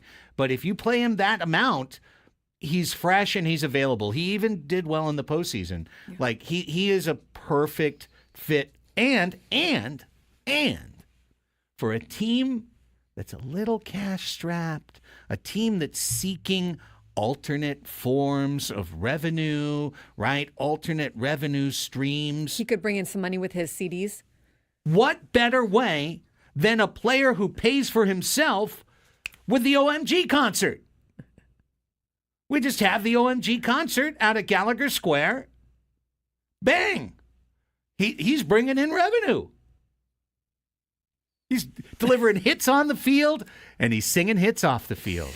He's the perfect fit. Did he have a concert with the Mets, or did he did a post-game? He did something post-game. Yeah. I think he's right. He's saying his song to the fans or out there or whatever. Yeah. No, he seems to have, I don't know him, but seems to have a great personality, also a little bit of an edge, some charisma, definitely would bring some, some stuff into the clubhouse, some like good vibes into the clubhouse, but also I think a good player. You wouldn't like overpay for him, but he did a nice job for the Mets last year. Yeah, I mean, one of those guys that because he doesn't hit for power, because he doesn't, drive in a ton of runs, et cetera, just like Donovan Solano. He's just like Donovan Solano. But also just like Donovan Solano, if you actually give Jose Iglesias a chance, he hits for average and he gets on base because he can control the bat and he can hit the other way. So, yeah. He's crafty. He is. Yeah. He is a solid player. Now, he hit 337 last year. Do you think he's going to hit 337 this year? Of course not. Is he trying to get paid for that this year? Of course he is. But he's 35.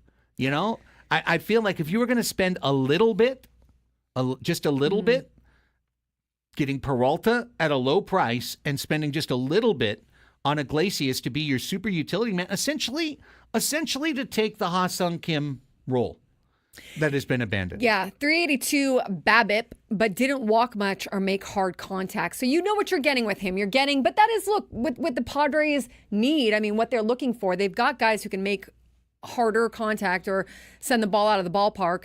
You need, essentially what Donovan Solano did. You're moving the line, you're getting some singles, some doubles, you're moving the line, you run into one every once in a while, but a good player who understands the game and knows kind of how to take advantage of anything that the other team is giving. His last several, I remember when we talked about Solano, I did this exact thing and I opened it up and I went, wow. His last several years, right? Last year, 337, but before that, 292, and before that, 271, and before that, 373, and before that, 288. You know what you're going to get. When you get a guy like Iglesias, he's going to hit over 270. It's basically a lock. He's going to hit for a very high average. He's going to get on base at least a decent amount of times. He's not a walk machine. He's a bat-to-ball guy. Yeah, exactly. But that's... You that's need good. that. Yeah. You need that because the one thing this team figured out last year that I'm afraid they are working toward abandoning is that line drive approach, that gap-to-gap approach. And this is the kind of guy that reinforces it just by his existence. Yeah, I think that they hopefully we want to keep that approach. It worked for them last year. I'm sure that you're always trying to find ways to improve and ways to maybe better your team and your approach, and seeing obviously what the opposing pitchers are going to be giving you. But look, you have Luis Ariz still, and as long as Luis Ariz is still on this team and you're able to set that tone, and it seemed to work well for even the superstar players who, like I said, will send the ball out of the ballpark, but when you're not focused on that all the time, you tend to have better results when you're not focused on just home run hitting all the time. Let's take a timeout. It's 11:35. When we come back, more baseball discussion.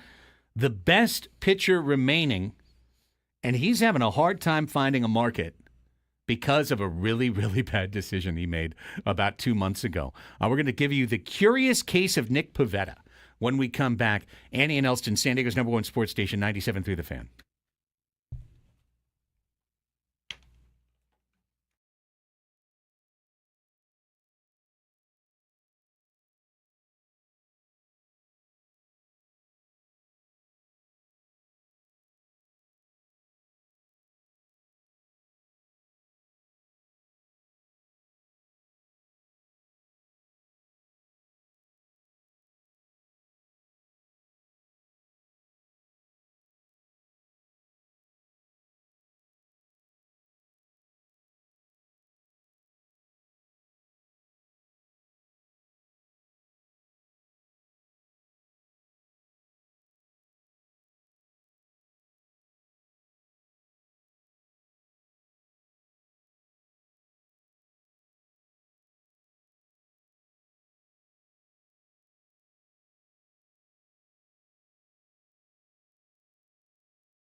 Thank you, 619 Cam. 619 Cam, who had scared us all with the idea that McGregor's beloved local haunt, McGregor's, had closed. He said no, he actually meant Bennigan's. I remember Bennigan's. Didn't they have the soup of like, I don't know. I remember Bennigan's. I've at least one time been to Bennigan's that I remember. I heard they were coming back too. Really? Not here, but like there was I saw it on social media, so take it for its worth.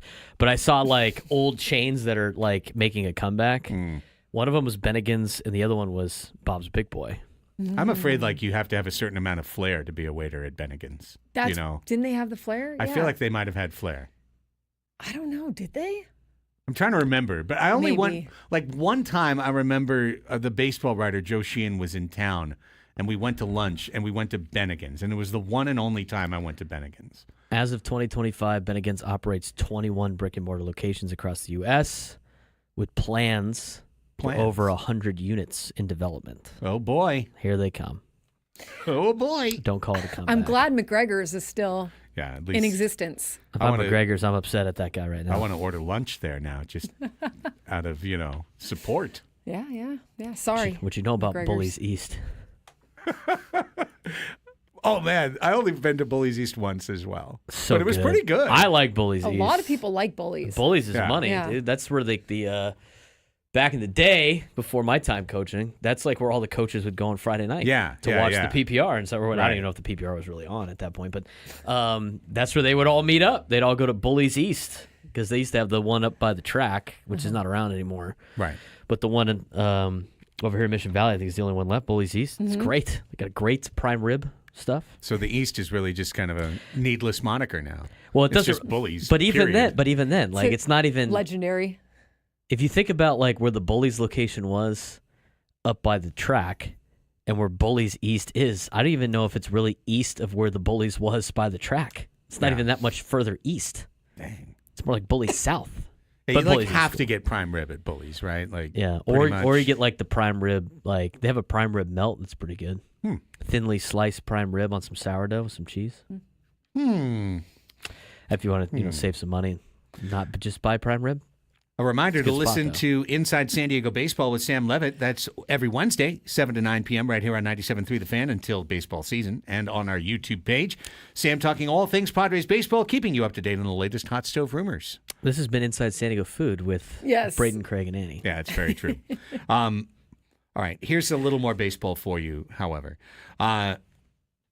Was reading the latest Ken Rosenthal column. I mean, I wish I didn't have to, honestly, but it's part of the gig. It's all fine. It's all good. First world problem to be sure. And of course, he wrote a piece about the Padres, and there was, I think we both agreed reading it, Andy. There was nothing there. There wasn't much new. It was the same Yeah. kind of stuff that's been talked about. Same thing. What's going on? They Right, need what's players. going on, the Do they have money. money? They've got spots open. Probably Well, wants a few arm or two. Or how are they going to do that? Bat or two. I don't Right. know. He's got tricks up his sleeve. Yeah, he's creative though, so you never know. They might trade guys, by the way. Like this is literally what it Yeah. was. It's the same stuff that we've been doing since the Monday after Game 5. The huge. Yeah. However, deeper in, because he's not only trolling the Padres. He talked about a lot of teams Yeah, he in, talked in about that plenty. column. Yeah. And he talked about the guy who's currently at the front of the line when it comes to available free agent Major League starting pitchers, and that's Nick Pivetta. Nick Pivetta is a pretty consistent 4 ERA starter. Kind of a Michael Wacha class-ish. He's had some years where he's pitched more innings than Michael. He's had others where he's around the same amount. He's given up at least 20 homers every season that he's pitched in big league baseball, but he also strikes out a little more than a batter in innings. So he's got some good strikeout stuff. Had a pretty good year for Boston last year with an ERA of pretty much 4 even. And then he was offered a qualifying offer by the Red Sox. And boy, if he had done himself a favor, Nick Pivetta would have sent a text to another Nick Martinez. And he would have said, "Hey, Nick, I see you got a qualifying offer. What are you thinking of doing?" Because Nick Martinez would have said, "Bro, take the money." Yeah. He should have taken this, and I don't know. Who knows what his reasons were for not taking it. But yeah, you would have gotten, how much was that? 21, 24? $21 million. Yeah, $21 million for this year. And then you try to test the market again next year. Yeah. But However, a guaranteed $21 million. if you don't take the qualifying offer, you have to get significantly more than $21 million. And the reason is, thanks to the rules of the game, a player who rejects a qualifying offer then has a draft pick compensation attached to his signing. You might remember this with James Shields. The Padres signed James Shields, and when they did, they had to surrender a pick at the end, like in the first, second round area. They had to surrender their highest available pick. And that's what happens if you sign a player to a qualifying offer. Now, that's why, for example, we would attach a qualifying offer if he made it to the end of the year to a guy like Dylan Cease or to Michael King, because you would want to get that draft pick compensation, if nothing else. Max Fried turned down the qualifying offer. Corbin Burns turned down the qualifying offer. And so Atlanta and Baltimore get compensation picks as a result. But because Pavetta's tied to that, teams are now looking at him and going, good pitcher, not a bad pitcher, but boy, we value that draft pick at a number that's equal to or higher how we value your service as a pitcher. So if we're going to attach a draft pick, we're not going to give you a whole bunch of money too, because we value that draft pick so highly. And so here's what Rosenthal said, Annie, or wrote. He says, right-hander Nick Pivetta, a modestly accomplished starter, is precisely the kind of free agent who is at risk when he rejects a QO. Teams value their draft picks often to the point of overvaluing them. So they figure, is Pivetta worth 3 years, $15 million if we're losing the pick? 3 years, $18 million? Where's the sweet spot? The potential for a lockout in 2027 further complicates matters. A team might be less willing to go 3 years on Pivetta if 3 might turn into 2, and again, you're losing a draft pick. So honestly, whereas before we talked about, well, maybe if they signed Dylan Cease, they could get Flaherty or Pivetta, and then we went, Flaherty too expensive. Turns out he was. Pivetta might not be as a result of this, but also A.J. Preller covets those draft picks. Yeah, and I mean, if you're a team now, as the Padres are reported to be, that is maybe watching their dollars a little bit more, I don't know that you want to give up a draft pick. I don't know that you feel like it's worth it. I guess it depends on kind of the desperation as it gets closer to the season of how much you need an arm and how much you value his arm. And then for him also, I mean, he's probably going to have to take a deal that is not a multi-year deal. He's probably going to end up with a 1-year deal, and because of this whole thing with the lockout, or maybe 2 years, I guess, it's a tough spot if you're a team and if you're Pivetta. And I see in the chat folks saying this, well, hey, I'd rather go get a different kind of pitcher, a Jose Quintana kind of pitcher, because he doesn't have a qualifying offer attached to him. Pivetta made a huge mistake, and it's one he'll be able to live by. He'll get a contract. Somebody will give Nick Pivetta a contract, but they may offer him multiple years at less money than he would have gotten for 1 year to come back to Boston and just chill and take the $21 million. That's why I thought Nick Martinez was a genius. And when the Reds offered him a QO, I think the second they did, they went like, oops. Yeah, seriously. Maybe he won't take it. And then like the next day he was like, thank you very much. They're almost like used to everybody declining it. Yeah. Where it's like, oh, let's just offer him a qualifying offer. We'll get a draft pick. What do you mean you're accepting? Right. Wait a minute. We didn't want to do this. I totally believe that. Here's another little bit from Rosenthal. And let me throw in something I saw online as well. Apparently at a Houston Astros season ticket member luncheon or media luncheon, I don't know, a luncheon. Those are always great. Yeah, you know those luncheons. Yeah, luncheons. We've attended them. Rubber chicken. GM Dana Brown. Overcooked. Short rib. Yeah, multiple times referred to Alex Bregman as a player the Astros have lost. So closing the door, basically, on the idea that Alex Bregman would reunite with the Houston Astros. Interesting. I mean, Well, they can move the other direction. They've got Paredes. They traded for Paredes already this year. They can throw him at third base, leave Altuve at second. They were talking about throwing Altuve in left field to re-sign Bregman. So they're probably better off without him anyway. But this little note from Rosenthal, I wanted to add that for context. He said a number of free agent hitters are on hold waiting for Pete Alonso, and Alex Bregman to make their free agent decisions. Among them, Justin Turner, Yoan Moncada, Randall Grichuk, a player we've talked about, and Ty France, another player we've talked about.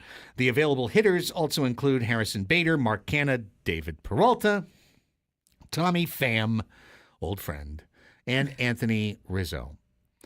Would anyone take a flyer, a no-money flyer on Rizzo? Like, it's not going to cost me a lot of money? Yeah, you can't give him a lot of money. Well, I know. That's, yeah, I would totally do that. Yeah, I think that's kind of where Can't wait for the depending on what montage. the money kind of is, I think that's one that you do take. You hope for a comeback year. That guy made his debut when I was in high school. Yeah. With the Padres. Yeah. I remember Yeah. going to his debut because it was like, this guy's going to be the future. I was literally there for his one home run.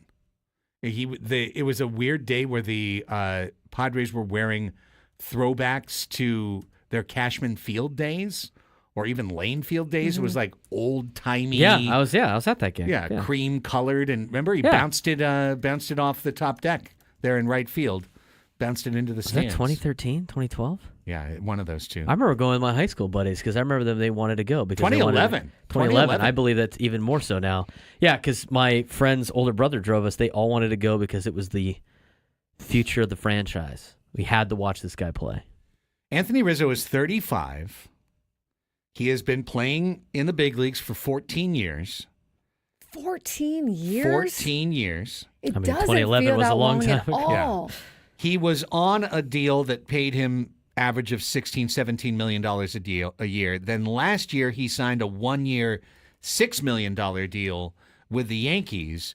And the last 2 years combined, Rizzo has generated 0.7 WAR, including 0.2 last year, hitting 228, 301 on base, 335 slugging with the short porch to aim at, 8 homers. How much did you give him? $1 million. You think he signs for $1 million anywhere? I mean, What if you gave him 3? I don't know what his leverage is. What if you gave him 3? Brandon Belt did so much better than Rizzo. Brandon Belt did that his thing to me was like he probably just didn't want to play anymore. It I has bet to you be. Yeah, I he think so, could have too. came back for like Like nothing it if had he to be. wanted He had a reason. He had a get out of bed number, and Yeah. if it wasn't going to be that, he was okay letting it cool. go. You know. Would you give him $3 million? If the Padres signed him for $3 million tomorrow, would you be upset? I would much rather sign Jose Iglesias. Yeah. Well, Personally. you get more Same. versatility out of him for that. Yeah, I would, honestly, Rizzo would be, I just bring him up almost as an afterthought. I would give, you know what I would give Anthony Rizzo?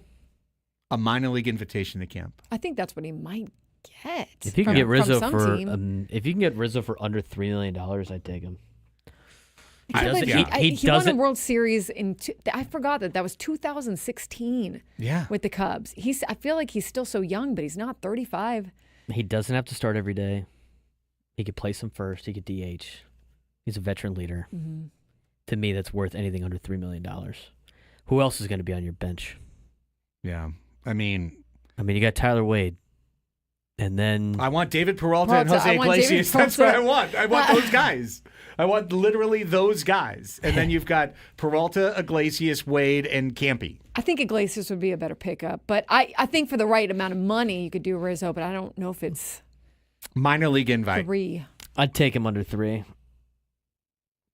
These are the players you get when you're Yeah. waiting Yeah. around. I mean, this is what you get. Like No, Yeah. literally. people in the chat going, he's washed. I'm not saying he's not, but I'm just saying when you wait this long, this is what This you is get. what the market has. Does Right. Kyle Blank still play? We're going to get on the 8 train. No, we're going to go to break. 12 o'clock Sports Fix next.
Welcome back, everybody. Happy Tuesday to you.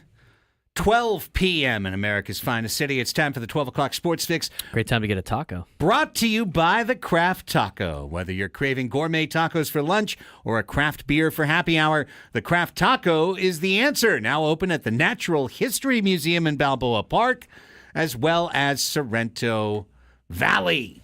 Yeah. There might be somebody right now listening to us on the Odyssey app. Walking around Balboa Park. Walking around the museum, eating a craft taco.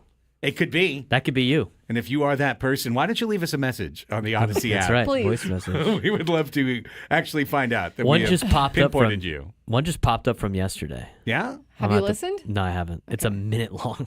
Well, Yeah. What did we do to piss off that we've guy? got a minute to kill later. Got a new one- got one from Lakeside, too. Want to know what they're saying? All right. 5 minutes ago.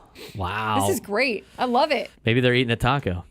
Maybe they're Listening to us at the Natural History They're probably Museum. telling us about the restaurant they want back. Yes. But That's right. nonetheless, let's kick off today's fix with Annie. Alrighty, left-handed reliever and old friend Tim Hill and the New York Yankees are in agreement on a one-year, $2.85 million contract that includes a club option for 2026. Hill is 34 years old. He had a 2.05 ERA in 44 innings for New York last year. His option is for $3 million with a $350,000 buyout. The Twins have agreed to a deal with free agent left-hander Danny Coulomb, reports John Heyman of the New York Post. The deal is pending the completion of a physical. It'll be the veteran reliever's second stint in Minnesota. He is 35 years old and was with the Twins from 2020 to 2022. And the Cubs outrighted reliever Matt Festa off the 40-man roster. Chicago designated him for assignment last week as the corresponding move when they finalized the Ryan Presley trade. Never mind. That's it. Well, I mean, I could read more, but I don't think it matters. Like this is MLB right now. It's not a lot happening, not a everyone. lot. Not a lot going on. Not a lot going on. But there's your Matt Nonetheless, Festa update in case you eh, really wondered. I was festering on that. Thanks. Here's Braden. All right. NFL news. Andy Reid said Tuesday, that's today, he would return for at least one more season as head coach of the Kansas City Chiefs. I enjoy being around the guys, Reid said, as the Chiefs prepared for Super Bowl 59 against the Philadelphia Eagles. I enjoy the football games. You can't put in the hours that we do and not enjoy it, so I really love the game. Chiefs chairman Clark Hunt said he didn't think Reid was close to the end of a coaching career that to this point has included 301 wins, including the playoffs, and 3 Super Bowl championships. Hopefully I get to see him at La Siesta again in San Clemente at some point. Have I told you that story? After he won the first Super Bowl with the Chiefs, he was at La Siesta in San Clemente on a double date with his wife and another family. No way. Yeah, showed up in a Ford Flex. Interesting. Guy took down some Mexican food that day, let me tell you. Patrick Mahomes preparing to play for the Kansas City Chiefs in Super Bowl 59 against the Eagles, but he's also a Texas native and a diehard fan of the Dallas Mavericks. Mahomes, like most fans, stunned by the blockbuster trade that sent Luka from the Mavs to the Lakers in exchange for Anthony Davis. Quote, Luka is such a franchise player. I know it hurt my heart as a Mavs fan, but I'm also excited for the future having Anthony Davis. Certainly hurts more than anything knowing Luka and the work that he put in and the time he's put in. Dallas and the city and how he's done so much for it. That's been the thing that's hurt me the most, but I'm excited for the future of the Mavs as well, having AD and Kyrie and these guys they'll have a chance to go out there and compete, but I'm excited for Luka too, and to get to learn under LeBron and become an even better basketball player. Very political answer out of Mahomes there. I have seen him courtside before at Mavericks games. He is a diehard Mavericks fan, but obviously upset about Luka, but looking forward to watching Luka. He's just looking forward to a lot of things. Patrick Mahomes. Wide receiver Cooper Kupp has been informed by the Rams the team will be seeking a trade immediately, he announced on Monday. I don't agree with the decision and always believed it was going to begin and end in L.A., Kupp said in a statement posted to social media. The receiver said the team will be working with him and his family to, quote, find the right place to continue competing for championships, and that he is highly motivated and healthy as ever as he prepares to head into next season. During the Rams' final open locker room session after the team lost to the Eagles in the divisional divisional round of the playoffs. Cup said there was no doubt in his mind he wanted to play in 2025. He said while he would love to be in LA, he has no control over what will happen this offseason. Almost like, no doubt I'll play in 2025. The Rams were like, all right, time to ship this guy off. Poor Cooper Kupp. He will be probably traded at some point. He put out a thank you LA statement yesterday, and he will now be on the trade market. Maybe the Chargers trade for him. He can stay in LA. Never know. There you go. There you go. Good for him. Joe Lenardi every Tuesday puts out his bracketology. Aztecs still last four in, but they're the top of the last four in. They've moved up 2 spots, passing BYU and Pittsburgh. Aztecs will have a big showing against Colorado State coming up later in the week. That is a very important game for the Aztecs. Bad news for the Mountain West. Utah State has now dropped to a last 4 bye. So even though they currently have 3 teams in, that might be a 2-bid league when it's all said and done, which puts more pressure on San Diego State in the conference tournament. But again, as we mentioned yesterday, San Diego State is projected to win most of their games left. They have 2 losses on there. A 1-point loss to Colorado State this weekend, allegedly, and then a loss to Utah State on the road by 4 is what is being projected. Hopefully the Aztecs can overcome that. If you want to know where they'd be slated as a last 4 in, they would be a play-in game in Dayton, Ohio, play in Nebraska, and the winner would play Rick Pitino's St. John's. If the Aztecs were able to win that game, they'd play the winner of Kentucky and Cleveland State. All of that happening in Providence, Rhode Island, in the South region, which goes through Atlanta, which would set up a Utah State, San Diego State Sweet 16 matchup. I'm sure that's exactly what the committee would want in that particular case. That's it for college and the NFL. Here's Craig.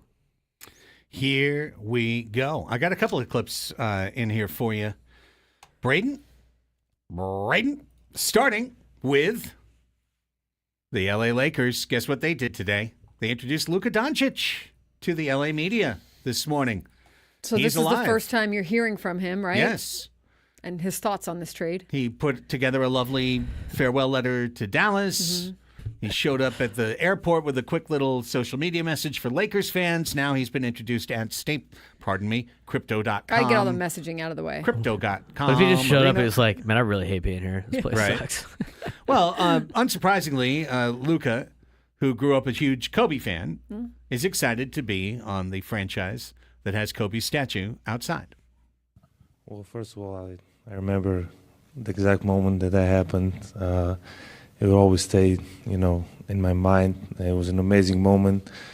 Just for Kobe to know my name was amazing for me. And, I just wish Kobe and Gigi were here to see this moment.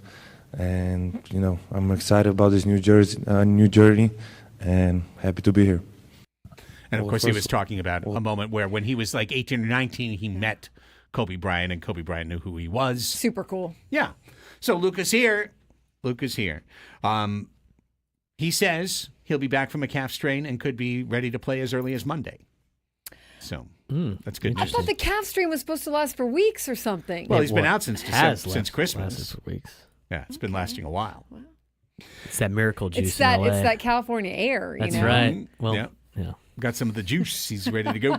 Smog in LA. San Diego FC is preparing for preseason matches next week in the Coachella Valley Invitational at the Empire Polo Club in Indio. That'll be taking place from the 8th to the 15th. SDFC joining 13 other MLS clubs for a series of preseason matches and training sessions. This is the first chance that San Diego fans could actually go out and buy a ticket and see the team play live at their Singing Hills training location, where they're doing a ribbon cutting for their, I believe, training facility today. Oh, right? really? Is That's that great. what it is? I don't know. Anyways, here's forward Tomas Angel saying the club is coming together. My best trait, my best strength is the way I finish. So happy for the 2 goals and helping the team. I've said it with everybody I've talked with. We're a great team. We're building a fantastic team. We're like a family. Obviously, there's a couple of weeks left until the first season game. So just happy obviously to win every match and obviously start the season with a win also. Win every match? I didn't have those high I expectations. mean, you That'd gotta be have great. good goals, yeah. That'd be sick, bro. Yeah, okay. No, good to hear from him. Sounds and good. they're getting ready, yeah. All right, bro. Win every match. Let's go. Let's do it. Single match tickets available. San Diego Wave FC single match tickets also went on sale today. Marcus Jordan, who's had a second life as a reality television celebrity. Trying to remember which Real Housewife he's attached to. Marcus Jordan. Yeah. Actually, I do know. I just got to remember her name. Anyways, the son of the Pippen? NBA Hall of Famer. What's that? Larsa Larsa. Yeah, Larsa. Oh, that's right. Scottie Pippen, Yeah, Scottie right? Pippen. Yeah. Yes, Marcus Jordan and Larsa, who's been in several reality shows that I've watched, Got including it, The got Traitors. Anyways, he was arrested yesterday on charges of DUI, property damage, and cocaine possession. Wait, and resisting Marcus, arrest. who was? Marcus Jordan. Oh. Yeah. And resisting arrest. That was in Florida early this morning. That Orange County. The Maitland Police Department arrested Marcus Jordan, who was booked into Orange County, Florida jail. TMZ first reported the arrest. According to police records obtained by a television station in Orlando, Jordan was arrested after fleeing a traffic stop, so he got pulled over. He fled. Police say they encountered Jordan when they saw his headlights on a set of railroad tracks. Uh-oh. That's not good. He tried to drive down the railroad to escape the cops, like you might have seen in a movie or something. Jordan reportedly asked for help getting his blue Lamborghini SUV off the tracks after he, quote-unquote, made a wrong turn. Per the report, an officer said Jordan's speech was slurred, he had bloodshot eyes, smelled of alcohol, and didn't seem to know where he was.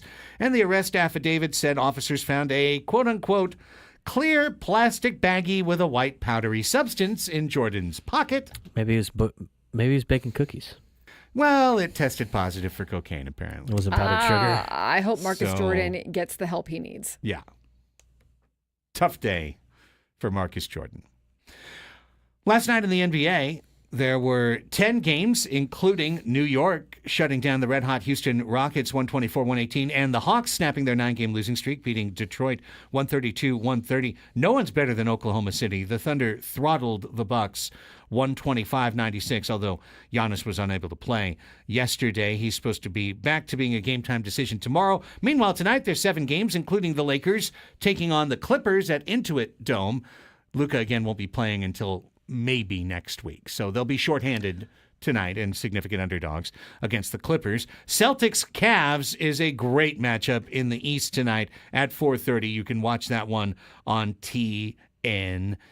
Meanwhile, in the NHL, boy, we got games tonight. We got 14 games tonight. The Ducks are hosting the Dallas Stars at Honda Center. The Kings are one of the few teams who are off. However, a lot of eyes will be on the Washington Capitals hosting Florida this evening. Alex Ovechkin is now 19 goals away from Wayne Gretzky, so we're keeping our eye on that. And that does it for the 12 o'clock Sports Fix for today. And since I saw a few comments in the chat about it, yes, this is the week that MLB owners are meeting, I believe in Florida. I could be wrong on that. And they will vote on whether John Seidler is the control person or not. Maybe today. I don't know. It's sometime this week. Is that just a formality at this point? It is, yeah. okay, so- Unless something weird happens. Yeah. I think it's coming. I think it's coming. Yeah. I don't think there's any indication otherwise. Yeah. This isn't a Jeffrey Morad trying to buy the team on layaway type situation. This is an already established, literally, it's instructions inside a trust. Yeah, and I mean, rarely do MLB, the other owners, not vote for whoever the team deems its control person, or however MLB has acknowledged as the control person, et cetera, et cetera. So unless something out of the ordinary happens, he will be voted in. We're close to the NHL All-Star break. Yeah, we're getting there. They're doing the 4-country deal, right? They're not doing like a regular All-Star game.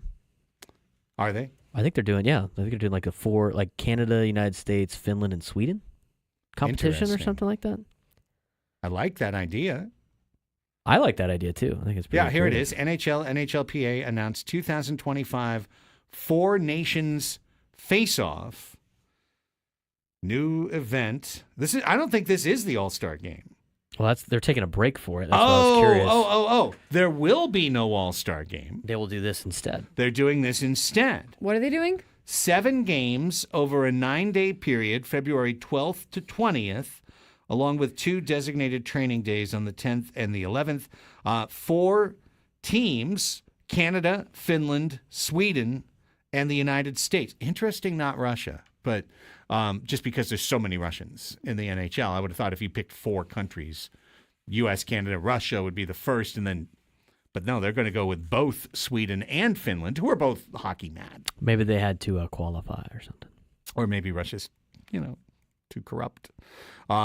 But nonetheless, okay, that's fun. You know what? That totally skipped by me, Braden, like a puck skittering past the goalkeeper. So this is into their the net. new This guy Pro was Bowl so sort of thing? focused. This guy was so focused What is on the this? Utah This is Hockey their Club. new- It's their All-Star game this All-Star year. game. All-Star Oh, game. it's not an All-Star Yeah. game. It's going to be 7 games. Right, this is But it's their tournament. new. It's But a does tournament. it count for anything or no? No, It it's just just- doesn't count for Okay, anything. so it's like an All-Star They're game. like one of the only leagues that shuts down for the Olympics. At least they've done that a couple of times. Yeah. And they probably got better success with that than the All-Star game that they did. Mm-hmm. Well, the All-Star game stinks. Just like the NBA All-Star game stinks. The NHL All-Star they went to 3-on-3. They went to some weird I didn't mind round-robin the 3-on-3. I didn't mind the 3-on-3 tournament. Yeah. But I mean, it's a way to try to I think the Pro Bowl should be a 7-on-7 tournament in your teams, your All-Star teams, or your divisions. I think that'd be fun. I think that'd be more fun what they do. But I don't mind the international stuff. Yeah, this is cool. Do you think that gives Major League Baseball an idea? It should. Ooh. Shut down for 2 weeks? That doesn't sound well for them. But might as well just do the. These guys would all rather play for their countries anyway. Just do the All-Star. Mm-hmm. Do that so the All-Star break. What you're saying that I completely 100% agree on, even if we don't know we're saying the same thing at the same time, is to take the World Baseball Classic, put it in the middle of the Major League Baseball season. Correct. Not spring training. Didn't we get into this last I think year we and have did. a big debate about it? Yes. I agree with this. I am 100% behind this. It would make the tournament both more attended, more watched, and it would be not infinitely better, but it would be by a giant finite number better. The Yeah, and then players would also take it more seriously and probably end up not resting that week like they should. And then you could bring the minor league guys up during those 2 weeks and play games that don't count. Keep the fans entertained. I think it's better for the fans, and the players will like playing for their country more. But it makes a long baseball season even more grueling. And then do exhibition games for the guys, so the other players that aren't in the WBC don't just get cold for 2 weeks. Start the season on the 21st instead of the last week of the year. I could see if you took you 2 think- weeks off the baseball season. Do you think the players would like a 2-week period off in the middle of the season? I don't know. Like to rest up? That's a good question. I don't know. Like, 'cause some some guys would like and to- some wouldn't. Yeah. Because some guys like to keep going, right? Exactly. But others would be like, oh, I have a little bit of a break. I got it. We just got to keep taking our cues from the sports that have had to do this before. Take your cue from soccer. So you have the Nations Tournament, the World Baseball Classic that takes place, and then concurrent, you have some kind of Baseball cup. League's Cup. Yeah, Exactly. You have exactly. something for all the other teams that aren't involved, the players that aren't involved. They get to do a thing where they take on whatever, They can just Mexico all play each or other in a- Korea or something. They can play each other in a tournament, and then you can bring up guys like your top prospects, and it won't count as as options. Yes, absolutely. Let them play at a big league level in a big league ballpark with some big leaguers mixed with some prospects. The Futures League. I Yes, just named it. Futures League. I but just it's mixed named with it. some of the guys that are still there that are not like, you know, like the Tyler Wades of the world. Right. Yeah. And, Even like Luis and then- Campusano. He's not going to be on a World Baseball right, Classic team. The But he's cronies, right. the ones that aren't on the team. Sure. Yeah. If you didn't make your national team, But then when is their break? Like when do they get to chill for a minute? they get to chill for a minute during the period of time when the WBC teams come together to train for like a 3 or 4 day period. Because what's the All-Star break? 3 or 4 days. It's, right? Yeah. And you really don't have that much time off anyway. Yeah. So on the Sunday, right, you play through the Sunday. Yeah, you got 4 days off. Padres have 4 days off for the All-Star break. You take 4 days off. In those days, you're moving players around. You're playing the minor league All-Star game. You're having WBC camps. So there's still news taking place because everyone's decamping. Yeah. And then on the Friday, you start the WBC. You play a concentrated schedule that lasts like 10, 11 days, which could- isn't that you could different than what they already literally go- do. Yeah. July to be done by August. Yeah. Just be done by August and then make the season start those years a week earlier than it normally is. Bingo. They already Bingo. have to do that for the WBC with spring training. Right. You might as well just have, instead of starting on the 27th of March, you start on the 20th of March. And that way, everyone gets a full spring training. Everyone gets their regular routine. We're not having all the dudes that get injured because Yes. they went to pitch for the WBC. Yeah, they're trying to ramp up so Thomas, fast. Thomas the Train is right. Like remember what happened to Edwin Diaz when you were celebrating Early that in the year. win? Yeah, right. I mean, he could have done that I know. getting, Anyone, getting yeah. out of bed. Well, that one guy got hurt, so let's cancel the whole tournament. Let's cancel No, everything. I Yeah, don't think exactly. he cancels the whole tournament. I would rather have the WBC than the All-Star game. Every 4 years instead of Every the 4 All-Star years. Every game, 4 which years. means nothing. Oh, you know and what we got into this? We got into this about the Olympics last year. Yeah. And then we kind of segued into this. Yes, Just yes. do the- Yes, that's let's right. Do the WBC instead. I Right. think it'd be more entertaining. And baseball makes the money instead of the Olympics, so it's Right, great. right. Yeah. the I'm Play it Yeah. all over the United States. all for this. I'm 100% for And you this. know what? You let hockey do it first and see what it's like. And then Sure. you do it yourself. And then 20 years later, you incorporate it Yeah, into so your I league can't and wait you for say, this we to have happen." a great idea. Yes. Coming in 2027 Yes. when we don't play baseball. And Craig's The going to be WBC. like, When "I had hockey's this already idea." abandoned it and moved on to something else. Old man Craig, I told you they should have done this. You should have 20 years listened to ago." me. You should have listened to me. That's right. All right. When we come back, behind the scenes on the Luka deal, we have a short segment. I think we've got just enough time for this. Shams Charania, maybe the craziest 5 minutes in anyone's reporting career. Yes. That story is next. San Diego's #1 sports station, 97.3 The Fan.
Hey, y'all. Craig Elsten here for Underdog, the best place to cash in on all your takes during the big game. California sports fans, great news. Underdog's available to play now in the Golden State, the best app for your big game party. It's right there on your phone, and it's called Underdog. What are we doing here? We're talking about daily fantasy sports, the opportunity with the Pick'em game to win up to 1,000 times your money just by choosing higher or lower on players' stats, like in the big game touchdowns, first to score, yards, how about interceptions? They've got all your favorite leagues, teams, and stars to choose from. New games all the time, like streaks, where you can win up to 5,000 times by getting up to an 11-person streak and going game by game, player by player. You can cash out anytime along the way. Another fun wrinkle. Underdog's doing it all the time. I'm in that app all the time looking for all the different options that you can play in all the various leagues that you can be going ahead and making an entry on, like the golf league, for example. That's a fun one to play as well. Underdog's the best place to play Pick'em. Download the app, sign up with promo code Craig, C-R-A-I-G, and deposit now. Get up to $1,000 in bonus cash instantly. That's promo code Craig. Must be 18 plus, present in a state where Underdog Fantasy operates. Terms apply. Concerned with your play? Call 1-800-GAMBLER or visit ncpgambling.org.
Remember to be tuning in about a half hour from now. At 1 o'clock, we will announce today's biggest fan. That person will have 10 minutes to call in. And if they do, they'll be qualified for our grand prize drawing, a night in our Odyssey suite at a future Padres game. You can register your name if you haven't done it yet by going to 973thefansd.com/biggest-fan. And that way you can potentially have your name called. And you can potentially win. Regardless of who you might be or where you might live. That's right. It's just a random pull out of the hopper. Mm-hmm. Hopper. Let's go out of the hopper. Hopper. Remember that Hopper commercial? Well, I think it was like a TV commercial. And they had all these guys from like Boston. The Hopper. Was it like a hopper? Was it an actual hopper? Like a bingo hopper? No, it was like the company was called Hopper. It was like a kangaroo. It was like a TV company or something like that. And had an ad with a bunch of guys from Boston. Hopper. At our remote at FanFest, our hopper was put to the test. Bless you, Braden. Bless you. That was absolutely the most jam-slammed. It wasn't mixing up at all. No. That you No. couldn't. I was like, dude, you gotta start. Space. I was like, Wall you to gotta wall. clean it out and dry over. What were they doing, by the way? Were they handing out like? Did you have to be present to win? No, because otherwise forget about it. Right? They would have just been there calling names all day. I don't know I what know. happened with all that. It was kind of weird. They were like, hey, pull the name. And then I pulled the name and I was like, wait, are they here? And they go, come on, man. You can't think They about kind of looked at you like, Yeah, are you out of your seriously, mind? like, no, just There's give me like the slip. 450 of these things. You think Yeah. they're standing in front of you right now? Right. Yeah. Yeah. There's no chance. Could you imagine? Like, we just hijack Alex's PA. We're looking for Dan Burns. Dan, please return to section 113. Hey, you know what? We had a window of opportunity to do that. He was walking around the ballpark. Mike was point. left open. That's a I good know. point. I already did the liner. Okay. Just making sure. Very good. I've got another one, but I'll wait. So, we've got even a little bit more Luka talk for you, but this is from the media side. Because, as you probably know by now, it was specifically 9:12 p.m. West Coast, just after midnight on the East Coast. Shams drops the bombshell, the exact right trade. It's been hacked. And Yes. everyone assumed it was a joke. Everyone assumed he was hacked and that this was disinformation. But, of course, Shams Charania, who was previously working for Stadium, was previously working, I want to say Yahoo, but I might be wrong. Anyways, he moved to ESPN right before the season because Adrian Wojnarowski left to go run the St. Bonaventure basketball program as their GM. And Shams got, the job because other than Adam Schefter and the NFL, the NBA's the craziest beat. Yes. And it's actually the most high-priced job, too, is to be the guy who breaks all the moves, to be the Woj. There's a lot of pressure on you, too, because you are getting paid a lot to break that news, and you can never you're in the shower, you got your phone. Right. Wherever you are, you got your phone. Probably multiple phones. Multiple phones. You really can't sleep. It's really, when we heard Woj talk about it, it really kind of sucks the life out of you. But there's probably a period of time for Shams that it's worth it to him. Shams is still a young man. Mm-hmm. And I think this is a young man's game. Yeah. 100%. Yeah. Because he can be up all night. He can be out at the club and still working 4 phones. He can keep his energy level at a place where for Woj it just had to be, how many years in the meat grinder, right? Yeah. At some point, it's going to kill you.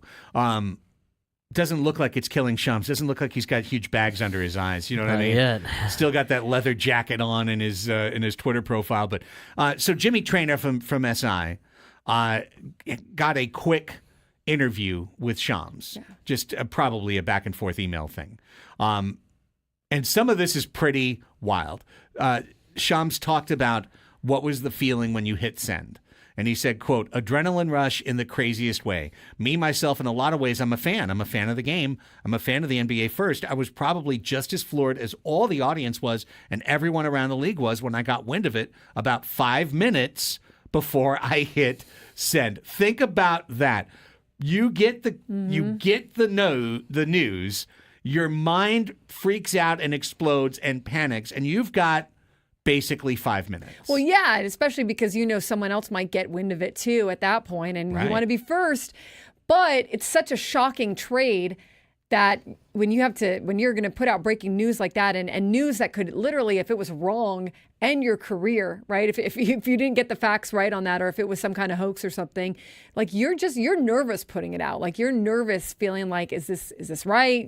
He said he verified it. He got 3, 4, 5 confirmations, but it's such a shocking trade that like he's probably writing it up going, is this really happening? Is this really real? And think about this too, just the level to which you are connected, whereby you have the ability at midnight on the East Coast to text Rob Pelinka or Jeannie Buss. I mean, I'm trying to think of the short list of the people you were actually going to get a confirmation that you'd accept, right? Or who's actually going to hit you back. I mean, Right. you might have the best relationships with people in the world, but they've decided they're not going to talk on it, then you can't get the confirmation. But that's the whole thing. Like Shams is in his own universe. Like Yeah. he's the newsbreaker. So I almost feel like if you're Jeannie Buss and it's 9:12 on the West Coast, or it's 9:07, and you get a text from Shams like, "Hey, I need confirmation. Is this real?" Like you can't.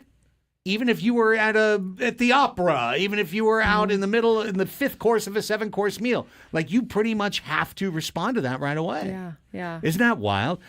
So yeah, you said quintuple checking, takes 5 minutes, gets the confirmation, said he had gotten wind a couple days before that the teams might be talking, nothing about Doncic, nothing about AD. And then I loved this part. He says, Jimmy Traina asks, did you check your Twitter mentions after you sent that tweet, or were you busy doing other stuff? Here's Sharania's answer. After I hit send, I don't know what was going on with my phone. I had an overload of calls. I was getting an overload of text messages. I tried to read all my messages. I tried to have 0 unread messages. I think at one point it was close to 300 unread and a bunch of calls. I couldn't get back to everyone. Yeah. Obviously, I never had that happen before. Everyone was trying to figure out if this was real. Did you get hacked? I got back to a few people I was able to answer. Breaking the trade is one thing, but the follow-up is the details. The what, the why, the how. That's what my attention turned to. It's not about verifying if my Twitter got hacked. Once you break it, then you get the terms and you go from there. Yeah, I mean, exactly. And everybody at that point is retweeting you and going nuts. And you want to put context to it because he's right. That's the next step. But he even had, and this is not surprising, even NBA players were texting him going, dude, is this for real? Did this really happen? So you get like every level of people trying to figure out what's going on. And finally, he said, after breaking that news, I guess he's Central Time. I don't know where he lives, but I guess he was Central Time. So he broke that at 11:12 Central Time. He said he finally got to sleep at 5:45 Central Time, and then he got up at 6:15 for a 7 a.m. SportsCenter hit and an 8 a.m. and a 10 a.m. SportsCenter hit. I mean, once you break this kind of trade, Sleep when you're dead. Right, exactly. And it's pretty much, how are you going to top this? I don't know how that he ever will. I mean, this was just one of the most bizarre and shocking and rocked the whole sports world trades that ever went down. That he broke. Till the next one happens. Till the next one happens. Until the next yeah, one. you're right. Because Anthony Edwards is scared. I think Ant-Man was one of the people who texted Shams. He's Yeah. Dude, could this happen to me? The Slam Dunk in Vegas National Contest is your chance at the ultimate trip to Las Vegas. All you have to do is download the Odyssey app, log in, and listen to 97.3 The Fan for at least 1 hour to earn your daily entry into this national contest. The grand prize, travel and accommodations for a winner and 3 guests to Circa Resort and Casino, Las Vegas's premium sports viewing destination, where you can watch the biggest March hoops party at Stadium Swim, plus $20,000 cash. If you're on that Odyssey app right now, do a mental count back. How long have you been listening? Make sure you listen for an hour. You don't have to do anything. You don't have to press any buttons. It'll be created for you. The algorithm does it by itself. So get that daily entry and best of luck. All right, let's take a time out. It's almost time for Silly Games. And the wheel for Silly Games spins and lands on Fast Money today, the very popular bonus round from the Family Feud game show. So we're looking for one contestant to join us and try and beat either Annie or myself, and getting the number one answer from 5 questions that our quiz maestro, our resident Ray Combs, Mr. Braden Suprenant, solicited from a previous Annie and Elsten studio audience. During the break, Braden will be doing the survey of the current studio Oh yeah, audience they're waiting. for a future Outside right now. episode of Fast Money. I mean, Yeah. and if you'd like tickets to be a member of our studio audience, That's right. email adam.klug at Odyssey. odyssey.com. All right, 833-288-0973. Phone lines are open. Shams of Family Feud. 833-288-0973. Give us a ring. We're going to come back, and we're going to play Fast Money next on The Fan.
This hour on 97.3 The Fan is brought to you by Robert Half.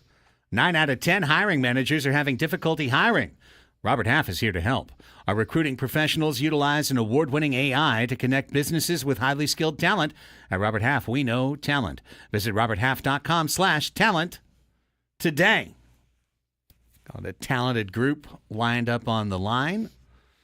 They have called in to try and win at Fast Money, and if they do, they will be qualified for our grand prize, a trip to Vegas to see Motley Crue's new Las Vegas residency at Dolby Live at Park MGM. Sweet.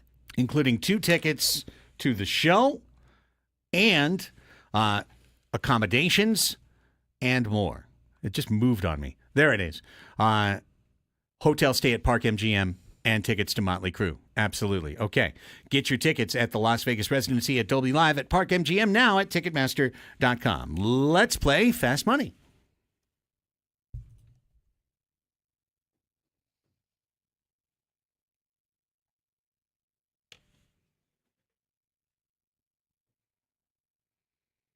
Here we go. We asked you to call in at 833-288-0973.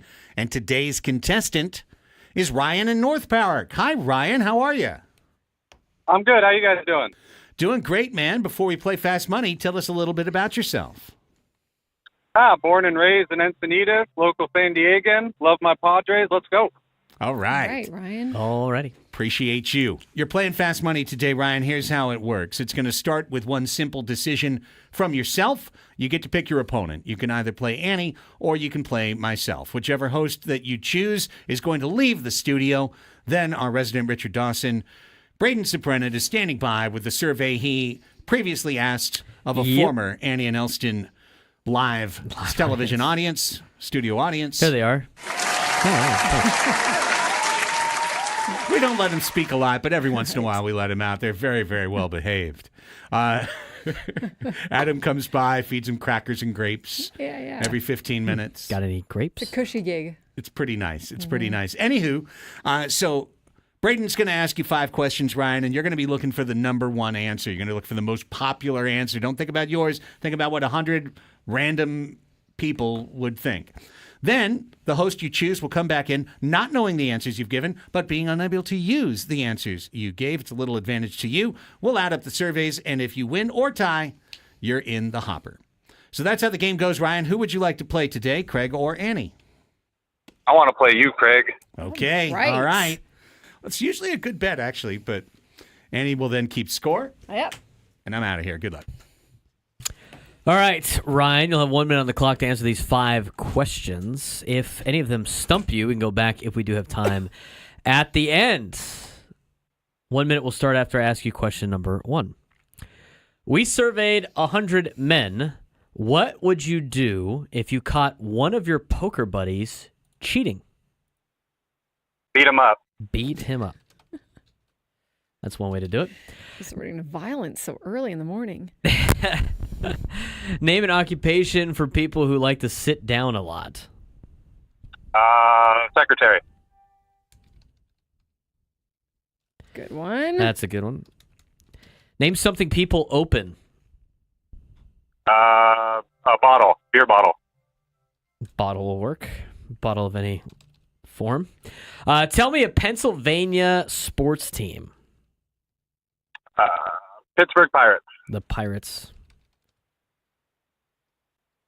Tell me a place that is famous for having bad food. God. We're thinking Oregon. less specific here. We're thinking just like Fast food. fast food. That's good. Okay, yeah, that's good. And I'll do it. That'll do it. Nice. Good job, Ryan. Okay, We'll put Craig's Ryan on coming hold. back in. Ready to take on Ryan. Get the camera right. Hmm. Okay. What's up, gang? Nothing much. It's kind of cloudy outside, but Yeah. doing pretty well. Really thinking about what I want for lunch, but I'm going to try Well, and we've banish. talked about food for the entire Yeah. day. I'm going So to try and banish that thought for the next minute. we asked the 100 men, what would you do if you caught one of your poker buddies cheating? Oh, man. Seems oddly specific for you in this particular Yeah, case. no kidding. I would not play with them anymore. I would ban them from the game. play. Ban them. That's a good answer. Name an occupation for people who like to sit down a lot. Accountant. Nice. Name something people open. A jar. Jar. I would have said mail. Mail's a good answer. Okay. It's better than the other two guys' jar. answers. It's better than jar for sure. Well, there was no mail chosen. Tell me a Pennsylvania sports team. Okay. Would you like it right now? The Eagles. Eagles, Eagles. Eagels. I think it's Iggles. I'm just kidding. I know that's Eagles. wrong. Eagles. Eagles. Tell me a place that is famous for having bad food. Not specific places. General Okay. places. A dirty spoon. No, it's not. I'm thinking like like a diner, a dirty spoon diner, okay, like a diner. A diner. Diner. Okay. Yeah. They used to call those dirty spoons. Oh, really? I didn't know bad that. Pepperidge Farms Okay. remembers. Come on, let's get with the times, my guy. Pepperidge Okay, well, Farms good answers remembers. on both sides. Bring Ryan back on. Hi, Ryan. I hope you did better than me. All right. Question number 1. Asked 100 men, what would you do if you caught one of your poker buddies cheating? Ryan said, beat him up. Crack his Violence is never the knees. answer, Ryan. Do we want to give him confront him? Sure, unless it makes more sense for me. Come on. Give it to Ryan. All right, we're going to give confront him. How many points? Confrontation. 23. All right. 3. We're not going back at this point. Craig said, ban them. Yeah, bad. Number 1 answer. 45 points. Throw him out of the game. Gotta get rid of the guy. He's cheating. Get out of here. I caught a hanger, Chief. Name an occupation for people who like to sit down a lot. Ryan said secretary. 40 points. Number Good 1 job, answer. Good job. Oh, good job, Ryan. Craig said accountant. 6. Contador.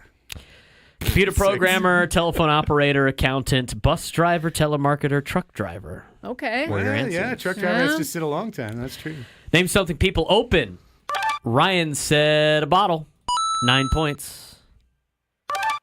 Craig said a jar. Yeah. 3. Hey, listen.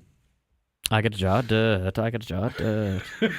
Number 1 answer was present. 37. Mail letter. presents. 28. Annie. Okay. Can got 10. Door 9. Box 3. Fine. Tell me a Pennsylvania sports team. Pittsburgh Pirates. 9 points. Come Okay. on, dude. The Pirates. Solid.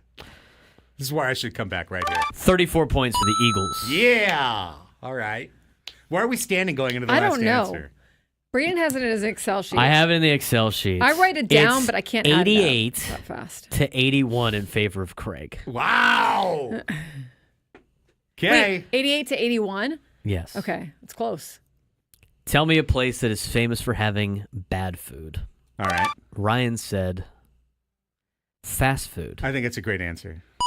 8 points. 8? 8. 89, 88 So he's is the one up. lead So if I zero out on diner, he for wins. Ryan. If you get any answer right, you win, Craig. If you get it wrong, it goes to Ryan. There's no way that diner is This a is the goose egg. closest game we've ever had of fast money. Maybe the answer should be dirty spoon and not diner. Tell me a place that is famous for having bad I food. did say dirty The spoon. number 1 answer was hospital. Yeah, hospital. Wow. The number 2 answer was airplane. The number 3 answer was jail. Jail. The Yeah. number 4 answer was school cafeteria. Wow. The number 5 answer was fast food restaurants. The number 6 answer was not a diner. It was a truck stop, which is not a diner. Unbelievable. And Ryan wins 89-88, courtesy of Craig being nice in the first question with confronting. Yes. No, that's fine. Nonetheless, congrats, Ryan. Good job, Well done. Ryan. What a comeback. Good answers. Tight game. 1 point game. Yes. A 1-point contest. How exciting is that? That's the best Came down fast to the money we ever wire. had. I mean, you had the tie, too, so I guess you had 2 points of wiggle room, Ryan. I could have That's gotten true. 1. I don't think I've Could've gotten ever 1 for seen like diner. 1 on here before. They usually rope it in with something else. Yeah. I mean, that's surprising to me. I guess diners only have great food. Never mind. I like diners. I like The diners, are yeah. good. And it's not even Dirty Spoon, it's Greasy Spoon. So I'm glad that I zeroed out. It's Greasy Spoon. That's what they Greasy used to spoon, say. I could see A more. greasy spoon, Yeah. yeah. The Dirty Dirty Spoon. Spoon It's is like- one failed restaurant in Cleveland, you know? Sounds like a Urban Dictionary, you Come know, on kind into of the thing. Dirty Spoon. Yeah. Have you ever had a Dirty Spoon? It's like the chum bucket and Yeah, foul on me. SpongeBob. It's foul on both of you guys. He draws the foul. Well, Ryan, stay right there. Bumper's about to hit, but stay on hold. Braden will get all your information, and you are the first to win this week on our contest, so you're the first in the hopper. Great job, Ryan. You got no worse than a 1 in 19 shot Way to set the tone. going forward. That was a great best game. I don't think we'll ever get a game that close. That was fun. That was great. Anthony says Dirty Spoon was my ex's nickname. Foul on Anthony again. He's got the best chats Foul in on there Nate every in time. there, too. Nate. Hour number 4. Annie, have a great rest of your day. Yes, see you guys tomorrow. Bye.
Well, congrats to Ryan in North Park. That was certainly an entertaining fast money game. That was today. great.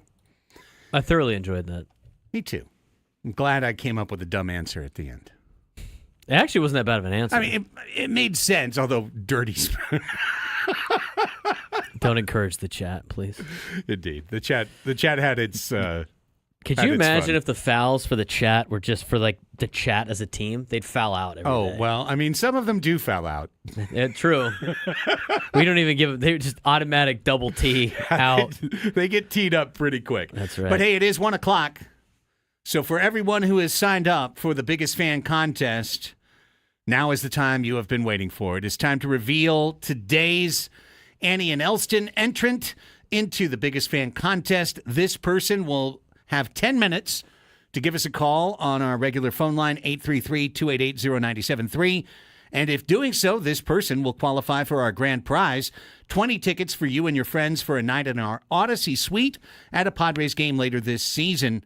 Remember to register your name at 973thefansd.com/biggestfan. But today's Annie and Elsten Biggest Fan is Lillian Everett in Temecula. Lillian, congratulations. You have 10 minutes. You're on the clock right now. You got to call us before 1:11 at 833-288-0973. If you are Lillian's friend out there, do her a solid. Let her know that her name got called just in case, and see if she can get dialed in. We've only had 2 people miss so far. We don't want it to happen again on our watch. So, Lillian, good luck to you. Give us a ring right now. That is, once again, Lillian Everett from Temecula. Okay. Annie had to step away for the final hour of the program. She will be back with us tomorrow at 10 o'clock, and we certainly had a fun 3 hours with her. Does open up a little spot here where we can talk some NBA, and the reverberations from Saturday night's Luka Doncic to the Lakers trade, continue to today when Doncic was introduced in Los Angeles. Soon Anthony Davis will be revealed in Dallas. Everyone will get back to playing games. But one of the first persons I thought about on Saturday night was my dear friend John Janeiro, and he and I did a podcast together for about 7 years covering the Padres before he went to work full-time at Yahoo as the producer of their NBA broadcasts.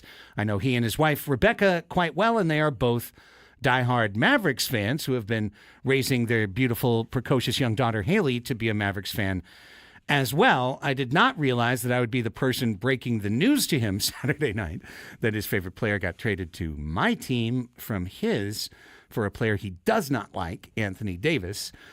And then John Janeiro, who writes the Bandwagon Beach Substack and has been putting out some weekly podcasts, did a great pod yesterday with his wife, with Rebecca, as they talked through their emotions from the trade. And I thought, I got to get John on to chat through this, see how he's doing. And here he is joining us now on the hotline from the Bandwagon Beach Substack, former full-time producer of the Yahoo NBA podcasts, John Janeiro, joining us on the Annie and Elsten program. What's happening, John? Hey, buddy. It's been a rough week. It's been a rough couple of days. If that podcast that I did with my wife was meant to capture all of our emotions, it would still be ongoing. It'd be, a 36, 48-hour podcast by now because we're still dealing with it. We're still talking about it. We're still, occasionally screaming, what the hell happened? Why the hell did this happen?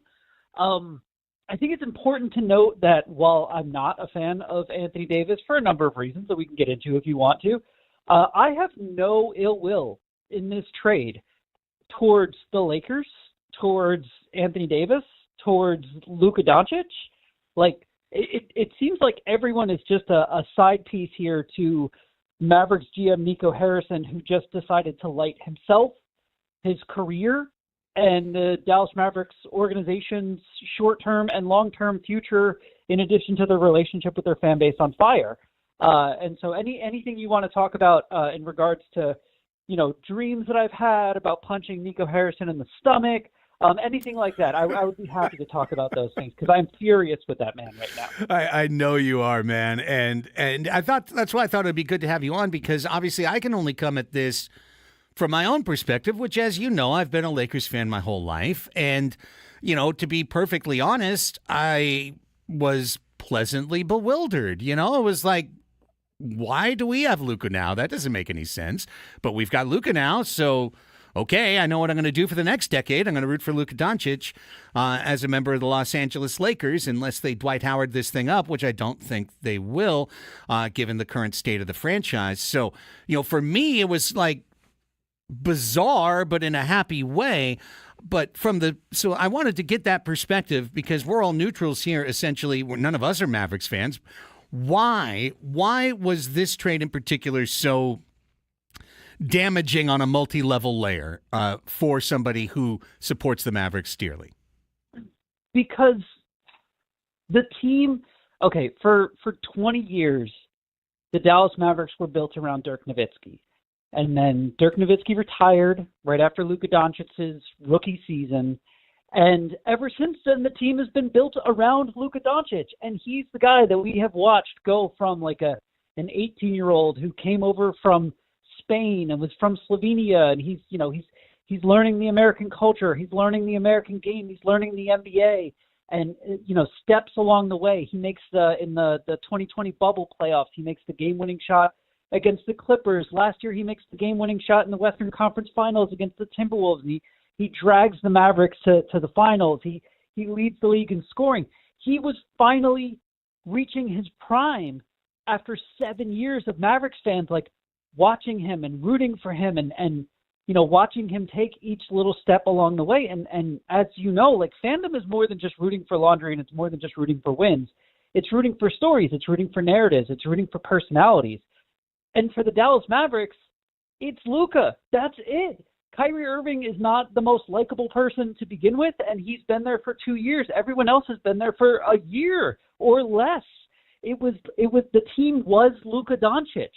And so to trade him away, and to trade him away in such a ridiculous fashion where he did not take offers, he didn't let anyone know that he was shopping Luka. He didn't even let Luka know that he was shopping Luka, to be talked down off of a better offer from Rob Pelinka. It's a catastrophe. It's a catastrophe. And look, there's only ever been one time in the NBA where a trade was vetoed for being unfair. And the circumstances there were different because the Pelicans, who were trading their players who were trading Chris Paul to the Lakers, were kind of owned by the NBA at the time. I still think if David Stern was alive today, he would have vetoed this trade and just been like, no, that is patently absurd. And it blows up the fifth largest market in the NBA. Yeah. And the fans are never going to come back, Craig. They're never going to come back. Hey, wait, I came up with, as a way to explain this to the San Diego audience, I came up with a comparison trade in San Diego sports history, and a comparison to a reason why something like this might happen. Do you want to hear them? Sure, please. The comparison trade would be if the Padres had traded Tony Gwynn in 1987 for Mike Schmidt. Mike Schmidt was a great player. He won 3 MVP awards, but at that time he was 36, 37 years old. I think he was still coming off an MVP award, but he was 36 or 37 years old. And you had 25, 26-year-old Tony Gwynn hitting 370, and that's essentially the trade that just happened. If you want to know the reason, the more little tea leaves come out, Luka says something and Nico says something, it's very obvious that Nico had a problem with Luka and Luka had a problem with Nico. And Nico was slowly but surely trading away Luka's friends, firing people that Luka liked within the organization, and trying to be no, this is my team, this is not your team. And eventually he got tired of, trying to do that, which is no, screw it, it's my team. He's gone. It feels very A.J. Smith and Marty Schottenheimer, where, they go 14-2, they have this great team, they're young, they're talented, whatever. And Marty Schottenheimer's leading them, and A.J. Smith is nope, I can't work with this man. He has to go. And that's basically what it feels like, except instead of trading away a 70, 80-year-old Marty Schottenheimer, you're trading away a 25-year-old kid who's one of the 3 best players in the world at playing basketball. Yeah, we're talking to John Janeiro from Bandwagon Beach right now on Annie and Elsten. And, okay, I am with the unanimity of the basketball world on 2 levels, one being the idea that you only talk to the LA Lakers is is malpractice. It's work malpractice. And I think unless you had an ownership that was very much willing to go along, that Nico Harrison would have either been barred by ownership from making the deal, or he would have been fired on the spot after making the deal. So before I even go into any type of half defense of what maybe the Mavericks could do on the court the rest of the year, I wanted to explore that tendril with you. The change in ownership, I think anyone would agree Mark Cuban would have never traded Luka Doncic. It's the Adelson family, the Vegas casino magnates. There's been rumors of a desire to create a Texas casino and failure to gain traction along those lines. Do you buy into anything conspiratorial in terms of clearly ownership had to sign off on this in order for it to take place. I think we can agree with that. So it gets to the why would ownership in Dallas sign off on this? A couple of reasons. One, the control person of the Dallas Mavericks is Patrick Dumont. Patrick Dumont is the son-in-law of Miriam Adelson, who is the one who has all the billions that were essentially made by Sheldon Adelson in Las Vegas. Patrick Dumont, you can look at him and tell he's a moron. He looks like Mark Davis. If you want to know what he looks like Mark Davis. He even has the stupid Mark Davis haircut, too, before Mark Davis shaved his head. And he just looks like a moron. And he's also, this is his first season as control person of the Mavericks. And so I think, in addition to being stupid and not the most confident person in the world, I think he understands that, he's a little bit out of his depth. He's a little bit out of his water. Maybe he needs to lean on his experts. And Nico Harrison has been there for a few years. And before this, every move that Nico Harrison had made had worked out wonderfully for the Mavericks. So Nico even said in his press conference, when he made the offer to Rob Pelinka, the Lakers GM, Pelinka thought he was joking. And then he said when he told Patrick Dumont that he wanted to do this deal, Patrick Dumont laughed. He laughed very loudly because he thought it was a joke. And granted, Nico Harrison eventually was like, no, I want to do this. I want to do this. And it's obvious that Nico Harrison flat out thinks Anthony Davis is a better player than Luka Doncic. And I can tell you from watching basketball my entire life that Nico Harrison is wrong.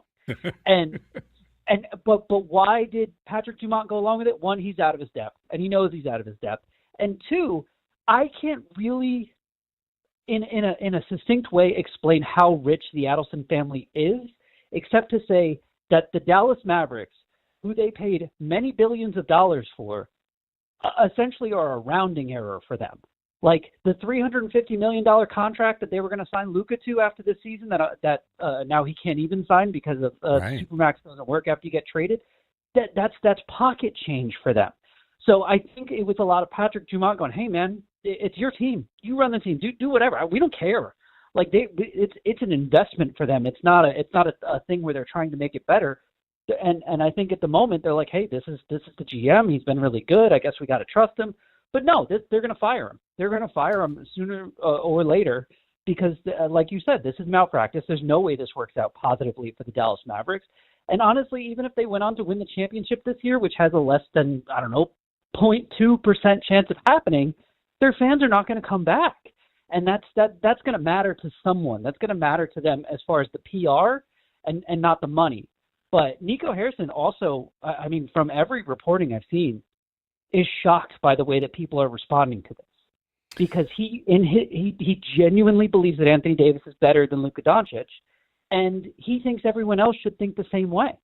And he is perplexed as to why the response to this has been so negative. Well, I remember texting you that night his initial quote of defense wins championships and asking if this would be one of the most famous bad quotes in NBA history. And I think it will be. I do believe that. But before I let you go, I want to explore one more area, and that is just the basketball side of it, because I don't think anyone would ever dispute, other than Nico Harrison, that the next 10 years of Luka are worth more than the next 10 years of Anthony Davis. Anthony Davis would be 41 in 10 years and won't be playing NBA basketball. Everyone can agree on that. The compensation in return, ridiculous. Only getting one first-round draft pick, ridiculous, especially from the Lakers, who had two to give away.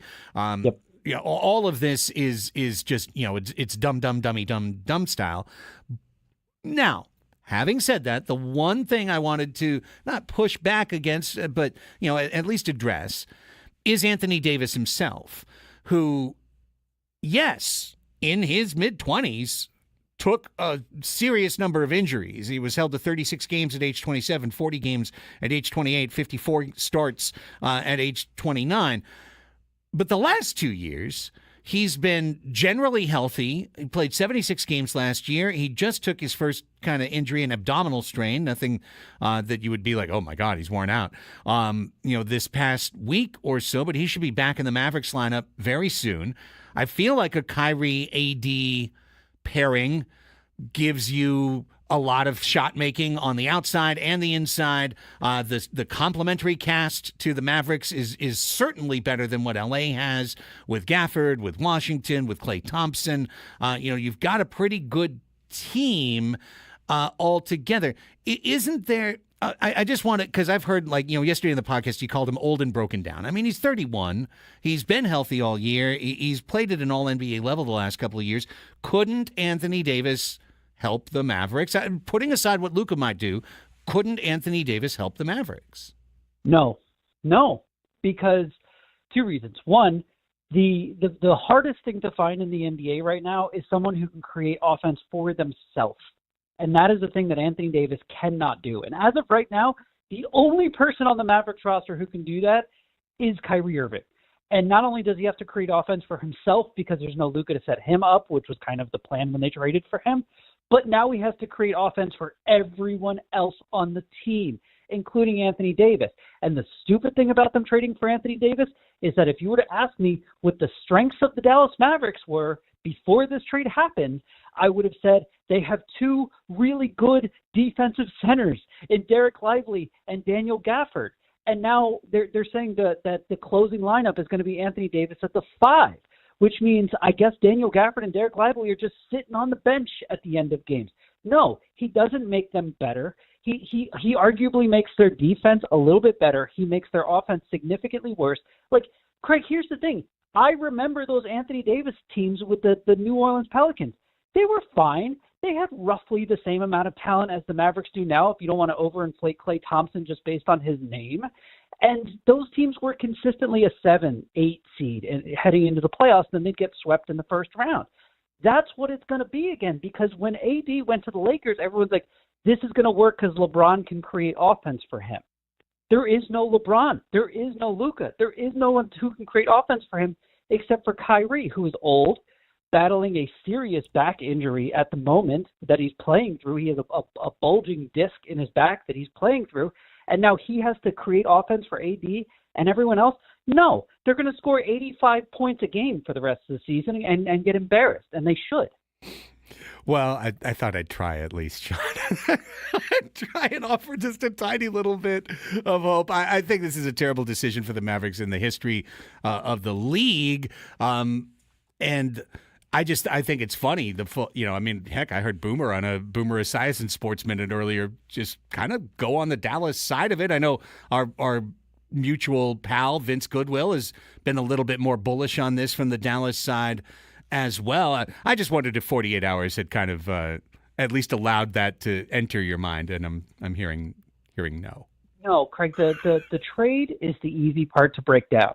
The Mavericks made the worst trade in the history of professional sports, and no one will ever argue that. The more interesting side of things is that the Lakers are now Luka's team and not LeBron's team, and this is the first time in LeBron's entire career where he's on a team where he's not the most important guy. He's not the guy that the team really has to be like, hey, man, we'll do whatever you say because we want you to sign him free agency.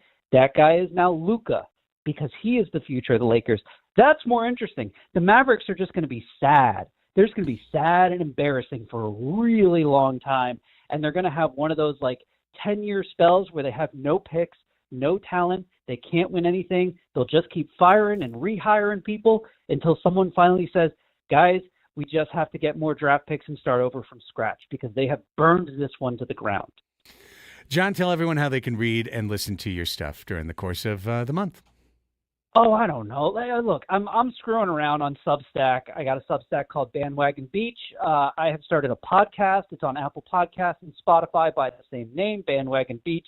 I don't know if it's long term. I don't know if it's short term. I'm just a guy without a job right now who's having a lot of fun talking about sports with his friends. So that's where you can find me if you like hearing the sound of my voice and my takes, although I tend to get a little louder and curse a lot more over there. Fair enough, fair enough. Well, it was a pleasure chatting with you, of course, today, buddy, and we will chat again very soon, I'm sure, but thanks for coming on the air with me. Anytime, Craig. You got it. There goes John Janeiro. Appreciate you.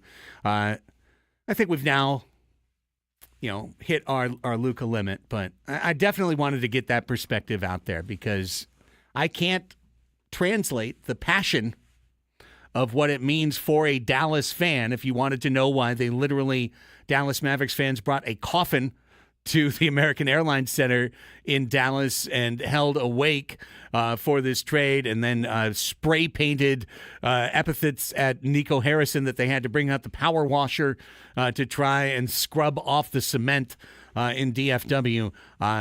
John brought you a slice of that. You got a taste of what the anger is that is coming out of the Metroplex. All right, let's take a break. When we come back, Braden and I will go through a little bit of a grab bag, including something he mentioned during the 12 o'clock Sports Fix. The latest bracketology has made it slightly better for San Diego State, but probably not that different. And John Morosi doing Morosi stuff. We've been holding on to this one. We can open it up when we come back. Roll until 2 o'clock when Gwen and Chris join you with Matt Scraby. It's Annie and Elsten here on San Diego's #1 sports station, 97.3 The Fan.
California sports fans, I got good news. Underdog available to play right here in the Golden State. The best app for your big game party. It's actually on your phone. It's called Underdog. Underdog is the best place to cash in on all your takes during the big game. Play Pick'em. You can win up to 1,000 times your entry.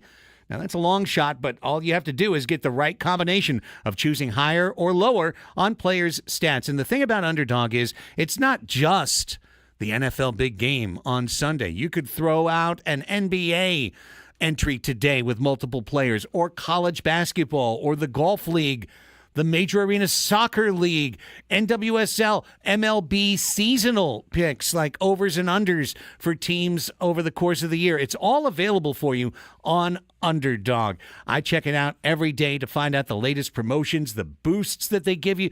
In fact, when Luka got traded, they offered a 77% profit boost on an NBA play that day. There's all kinds of value available every day. You just want to go and open that Underdog app and check it out for yourself. Underdog's the best place to play Pick'em. All you have to do is download the app, sign up with promo code Craig, C-R-A-I-G, and deposit now. You'll get up to $1,000 in bonus cash instantly. That's promo code Craig. Must be 18 plus, present in a state where Underdog Fantasy operates. Terms apply. Concerned with your play? Call 1-800-GAMBLER or visit ncpgambling.org.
The Slam Dunk in Vegas National Contest is your chance at the ultimate trip to Las Vegas, and all you have to do is download the Odyssey app. Log in and listen to 97.3 The Fan for at least an hour to earn your daily entry into this national contest. The grand prize is travel and accommodations for a winner and 3 guests to Circa Resort and Casino, Las Vegas's premium sports viewing destination, where you can watch the biggest March Hoops party at Stadium Swim, plus $20,000 cash. So listen to us on the Odyssey app, and we wish you the very best of luck. Craig and Braden back with you. Annie off till 10 a.m. tomorrow. Appreciate John Janeiro coming on. Fan was just asking in the chat. John Janeiro, Bandwagon Beach. That's who we just talked to in our last segment. You had this story in The Fix today, Braden, about the latest bracketology. Does moving up two spots, it's not 2 lines, it's 2 spots in the same line.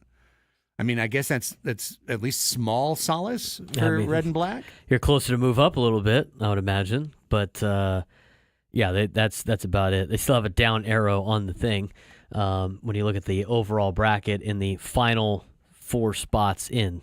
So for the Aztecs, not a lot of margin for error if you're looking at the rest of their schedule and looking at the way things are playing out, especially with the fact that they don't play a lot of good teams left in conference play. They got a couple with Colorado State and Boise State, New Mexico, but even though those teams are a lot better, they're not good enough to really drastically change their metrics, especially with some of these games happening at home, New Mexico and Boise State. Now, New Mexico's rated high enough where that'll still be a quad 1 game, as long as they don't mess up too much. I think they should be relatively a quad 1 game by the time that they play the Lobos, but they're on the borderline of potentially being a quad 2 because they're not in the top 30 of the net rankings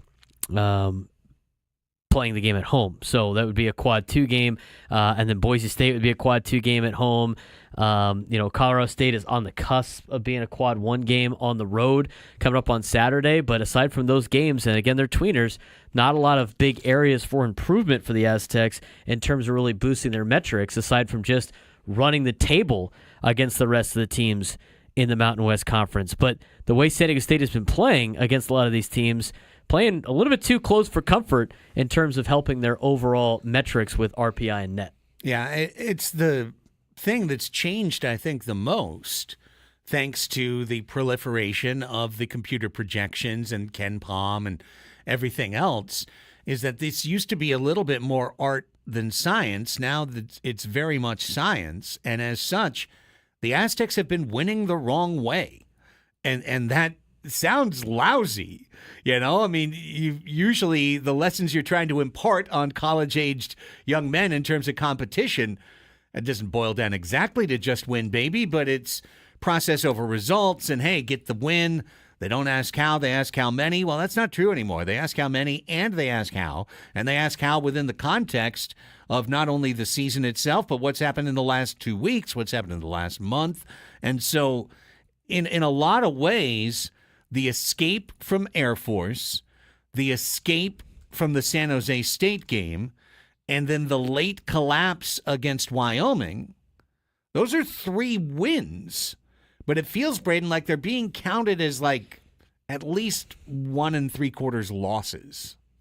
They're not like major wins. And again, it's just the way that you do things with metrics, because you have a lot of teams at the college level and you can't play everybody. It's not like the National Football League or professional sports with, professional basketball where, records are going to get you in. It doesn't really matter. You actually have to win with some pizzazz and win where it matters. And for San Diego State, I mean, 3-3 in quad 1, 2-1 in quad 2, 2-1 in quad 3, and 7-0 in quad 4. At least they're taking care of the quad 4 matchups. But, the other thing that really hurts them, and I still don't think the move to the Pac-12 is some drastic improvement for the Aztecs, but I will say, to give them credit, the Mountain West is killing them right now in terms of the metrics. There's too many teams in there that are not very good. If you look at their non-conference RPI compared to the regular RPI right now is 45 in the country. Their non-conference RPI is 19.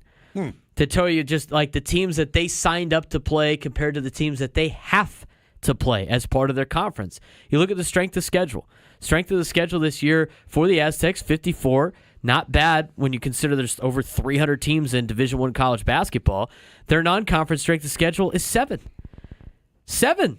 I mean, the teams that they decided to play put together a top 10 non-conference schedule, and the strength of schedule, according to WarrenNolan.com. You can look at whatever metrics you want on strength of schedule, but those are the games that they are picking compared to the games that they have to play. And what's difficult in college athletics is winning conference games and winning conference games on the road. And it doesn't matter what your conference is or how good your conference is, you're going to lose conference games. And for San Diego State, when they lose a conference game, it's catastrophically bad. And when schools in some of the power conferences lose a conference game, sometimes it actually helps them, because if they keep the game close against some of the teams that have better metrics, they don't drop as much or drop at all playing in these big conferences, especially now when they've loaded up so many of them with really good teams in all these sports. It's kind of hard for the power conferences to not completely dominate this system. Okay, so in the future, the Aztecs will be leaving the Mountain West. It's fair to say, based on everything you just said, that the Mountain West is killing the Aztecs this year, killing their chances. The conference is dragging them down. The conference is only expected to get 2-ish bids.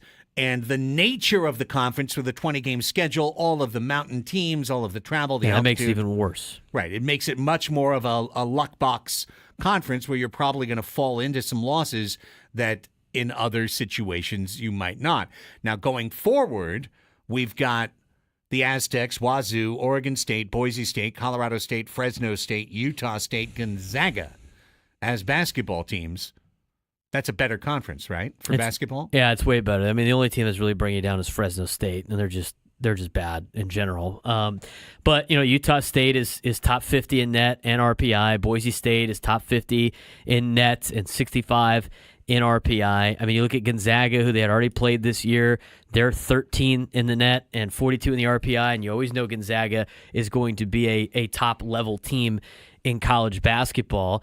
When you're looking at Washington State, they've done okay, not too phenomenal in the West Coast Conference. Oregon State should be a lot better, but all of those teams are going to be better than Air Force and San Jose State and Wyoming right now, and schools like Nevada's been okay, but there's too many of those schools mixed in that don't help you at all compared to the new Pac-12 that will only have maybe relatively one school that's not helping the ball club, and that's Fresno State. And who knows, maybe they can turn it around in the near future. But looking at the metrics with the 20-game schedule, yeah, it's definitely hurting them for basketball. And I've seen this with baseball. I see this up close with USD baseball. That's why they schedule all these games non-conference to try to boost their RPI, because RPI is a major contributor to determine postseason play. And when your conference does not have these gigantic RPI numbers because they are loading up on teams that aren't very good and making their win-loss record look really good compared to making their team better, it hurts you in the long run, because even in baseball, again, it's crazy things happen in baseball. Taking 2 out of 3 is great. If you're USD, right, in a conference series, you won the series, but that one loss is going to drop you in the RPI because you're not playing all those teams that you were playing at the beginning of the season. The same thing with Aztec basketball. That's why they got to go play in this Players Era Festival Power Tournament. That's why they got to schedule games with Gonzaga. And, good thing for the Aztecs is one of the teams in town has done really well. And you see San Diego to help them out a little bit, but you got to be able to schedule some of these teams, and when you have less opportunities to do so because you have to play everybody in conference twice, and when all of those teams are very, very low in the metrics, that's going to hurt you in the grand scheme of things. Now, it's not all the Mountain West's fault. San Diego State has played with their food. They are in control of their own destiny. They can go out there and play a lot better basketball, but it's a difficult task to ask conference teams to try to run the table in conference play. And you look at that with a lot of the top teams in conference. I mean, you see San Diego and you see Irvine are better than everybody in their conference, but that doesn't mean they're going to wipe the floor with everybody in the Big West. It's any given night in college athletics. Well, looky there. We managed not to play the John Morosi again. We can punt that one on to Wednesday's show now. Yeah, good 3 and outs there. The punts. Whoop. just got lobbed into the 11:20 segment tomorrow, John Morosi. Appreciate you. All right, yeah, good stuff right there. I'm going to just say, and we're going to break, I just am going to say the thing I said yesterday. I think for Aztec fans, it wouldn't hurt you now to start to crank that expectation dial back 2 notches to we got to win the tournament. And if you just set your expectations at we got to win the Mountain West tournament in order to make the playoff, and then you get in anyway, great, amazing, bon chance, good news. But we're currently set at the level 2 notches up, which is we're going to make the tournament. One way or another, this team is going to the tournament. And I don't know if we belong there anymore based on everything that's happened. Let's take a timeout. It's 1:39. We're a little bit late to break, but we've got Ask Us Anything coming up next. So here's what we're going to do. We're going to open up the phone lines. 833-288-0973. 833-288-0973. Had a great episode of this yesterday. Lots of folks calling in. Let's do it again. Let's keep the momentum rolling. You got 10 solid minutes. If you call us, we're going to get you on the air. All you got to do is dial up 833-288-0973 and have a question ready to ask Braden and myself. We'll come back and play Ask Us Anything after this on The Fan.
In 2.5 minutes, you get on the air.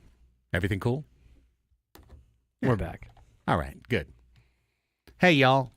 Hi to the YouTubers. They didn't hear the last minute. Don't worry about it. You didn't miss anything. It's time for Ask Us Anything right now. We're just making fun of all of you in the chat. One by one individually, Yes. calling you out by name. Go back and find it later. Sorry you can't. You can on the Odyssey app. Let you rewind to find the moments you missed. That's right. So if you find something, never mind. 833-288-0973. Here's David in La Jolla. Hi, David. Ask us anything. Hey, I want to ask you, you have to take off your Padres sunglasses here real quick. Who was a better hitter during their career, George Brett or Tony Gwynn? Do we want to go by the numbers? Do we want to go by... You said to take off the Padre hat. Now... Does that mean you just want the answer to be George Brett? Yeah, that's what I was kind of wondering, too. I was feeling like if I say Tony... Hey, I mean, if you do I look at lose? the numbers, I know George Brett doesn't get the publicity that Tony Gwynn did, but he does have better career numbers, power. Average is pretty darn close. And yes, I am a Royals fan, so I'm not. No, I hear you. I hear you. No question. All right, let's. I'm just going to play the game along. When we talk purely about hitting, Tony Gwynn finished with a career 338 average, and George Brett, a great hitter, a Hall of Famer, finished with 305. So from the pure standpoint of batting average, Tony Gwynn, gets the job done there. He won 8 batting titles. George Brett won 3 batting titles. Brett was a 13-time All-Star. Gwynn was a 15-time All-Star. Brett was a 3-time Silver Slugger. Gwynn was a 7-time Silver Slugger. However, having said that, obviously George Brett hit 317 homers, which is significantly more than the 135 that Tony Gwynn hit. They both stole bases. Brett played dynamite defense. He won a Gold Glove. Tony Gwynn won 5 Gold Gloves as well. By WAR, it's Brett, 88.6 to 69.2. So that's the one I'll give you, David. I'll give you WAR. But I still love Tony. They're both great players. Hard to argue one or the other. Here's Roberto in San Marcos. Hi, ask us anything. Hey, Craig. My question is, do you think that because Mexico and USA are host nations to the World Cup, it's going to hurt them by not playing the qualifier, and maybe we can expect a quick exit like in group stage? Oh, that's an interesting question, Roberto. I mean, I think that both El Tri and the United States men's national team are in a tenuous position right now. Changes at head coach, in, what would you say, up and down, unbalanced performances, a lot of disappointment for Team Mexico. And for Team USA, I don't disagree that not going through the qualification process, that there could be an impact there, that you're not as battle-hardened along the way. Yeah, I think that's a good point, Roberto. I'm not going to go as far as to say early exit because they do have the home field advantage. That should play for something. And as you know so well, Roberto, El Tri's got to get to the quarterfinal to get eliminated first, right? I mean, you got to lose in the fourth game. It's become a national tradition by this point. Yeah, it always happens to us. I can expect it again. Take care, buddy. Thank you for calling the show. Really appreciate you. Here's Jed in Little Italy. Hi, Jed. Ask us anything. Hey, guys. How you doing? Doing great. How are you?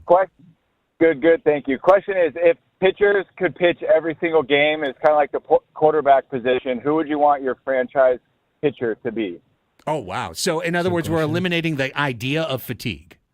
It's like no 5-man rotation, just one guy throws every game. Who would you want your franchise pitcher It's like in to be? softball. The man rotation. Yeah, exactly. Who's our rotation? Who's your man? It's Steve. Our rotation is Bill over there in the corner. Have you seen this dude? That's a good question, Jed. I mean, I guess we just have to say who's the best pitcher in baseball, and that's who you'd want, right? That moves around so much nowadays.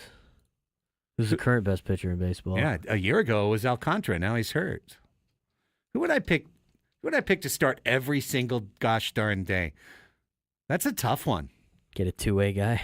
Maddox ultimately, right? Yeah, Ohtani. Yeah, I guess Ohtani. Boy, that would be the answer, wouldn't it? That would be the answer. That'd be the correct answer. I hate it, though. Here's Mike and Ramona before we leave. Hi, Mike. Ask us anything. Hi. I just wanted to make a statement, not a question, but, I go on the Padres website every day, to look for some breaking deal. The only thing that's happened the whole off season is obviously we re-signed Michael King and picked up that catcher and a couple but what I'm getting tired of is all these speculative stories like Arise going to half the teams in the MLB, Tatis on the trade deadline, Dylan Cease every day linked to it. I mean, they're just meaningless reads because hopefully we keep Cease and we know Taddy's not going anywhere. Yeah, I mean, Mike, it's the nature of the offseason, man. I appreciate it, though. I appreciate the passion. It's just, what are you going to do? They haven't made any moves. Yeah. Change. Don't hate the player, hate the game. And in this case, the player is all of us just waiting for something to happen. Jake asked in the chat, how do you take your coffee? Black. Same. Before that water fast, I had a little cream in there and stuff, but not anymore. No need. Once you get used to it, now you've got a health food instead of a non-health food. Correct. In your morning cup. It's kind of huge. Huge. That's it for the show. Andy's back tomorrow. Gwen and Chris are next for Braden. I'm Craig. See ya.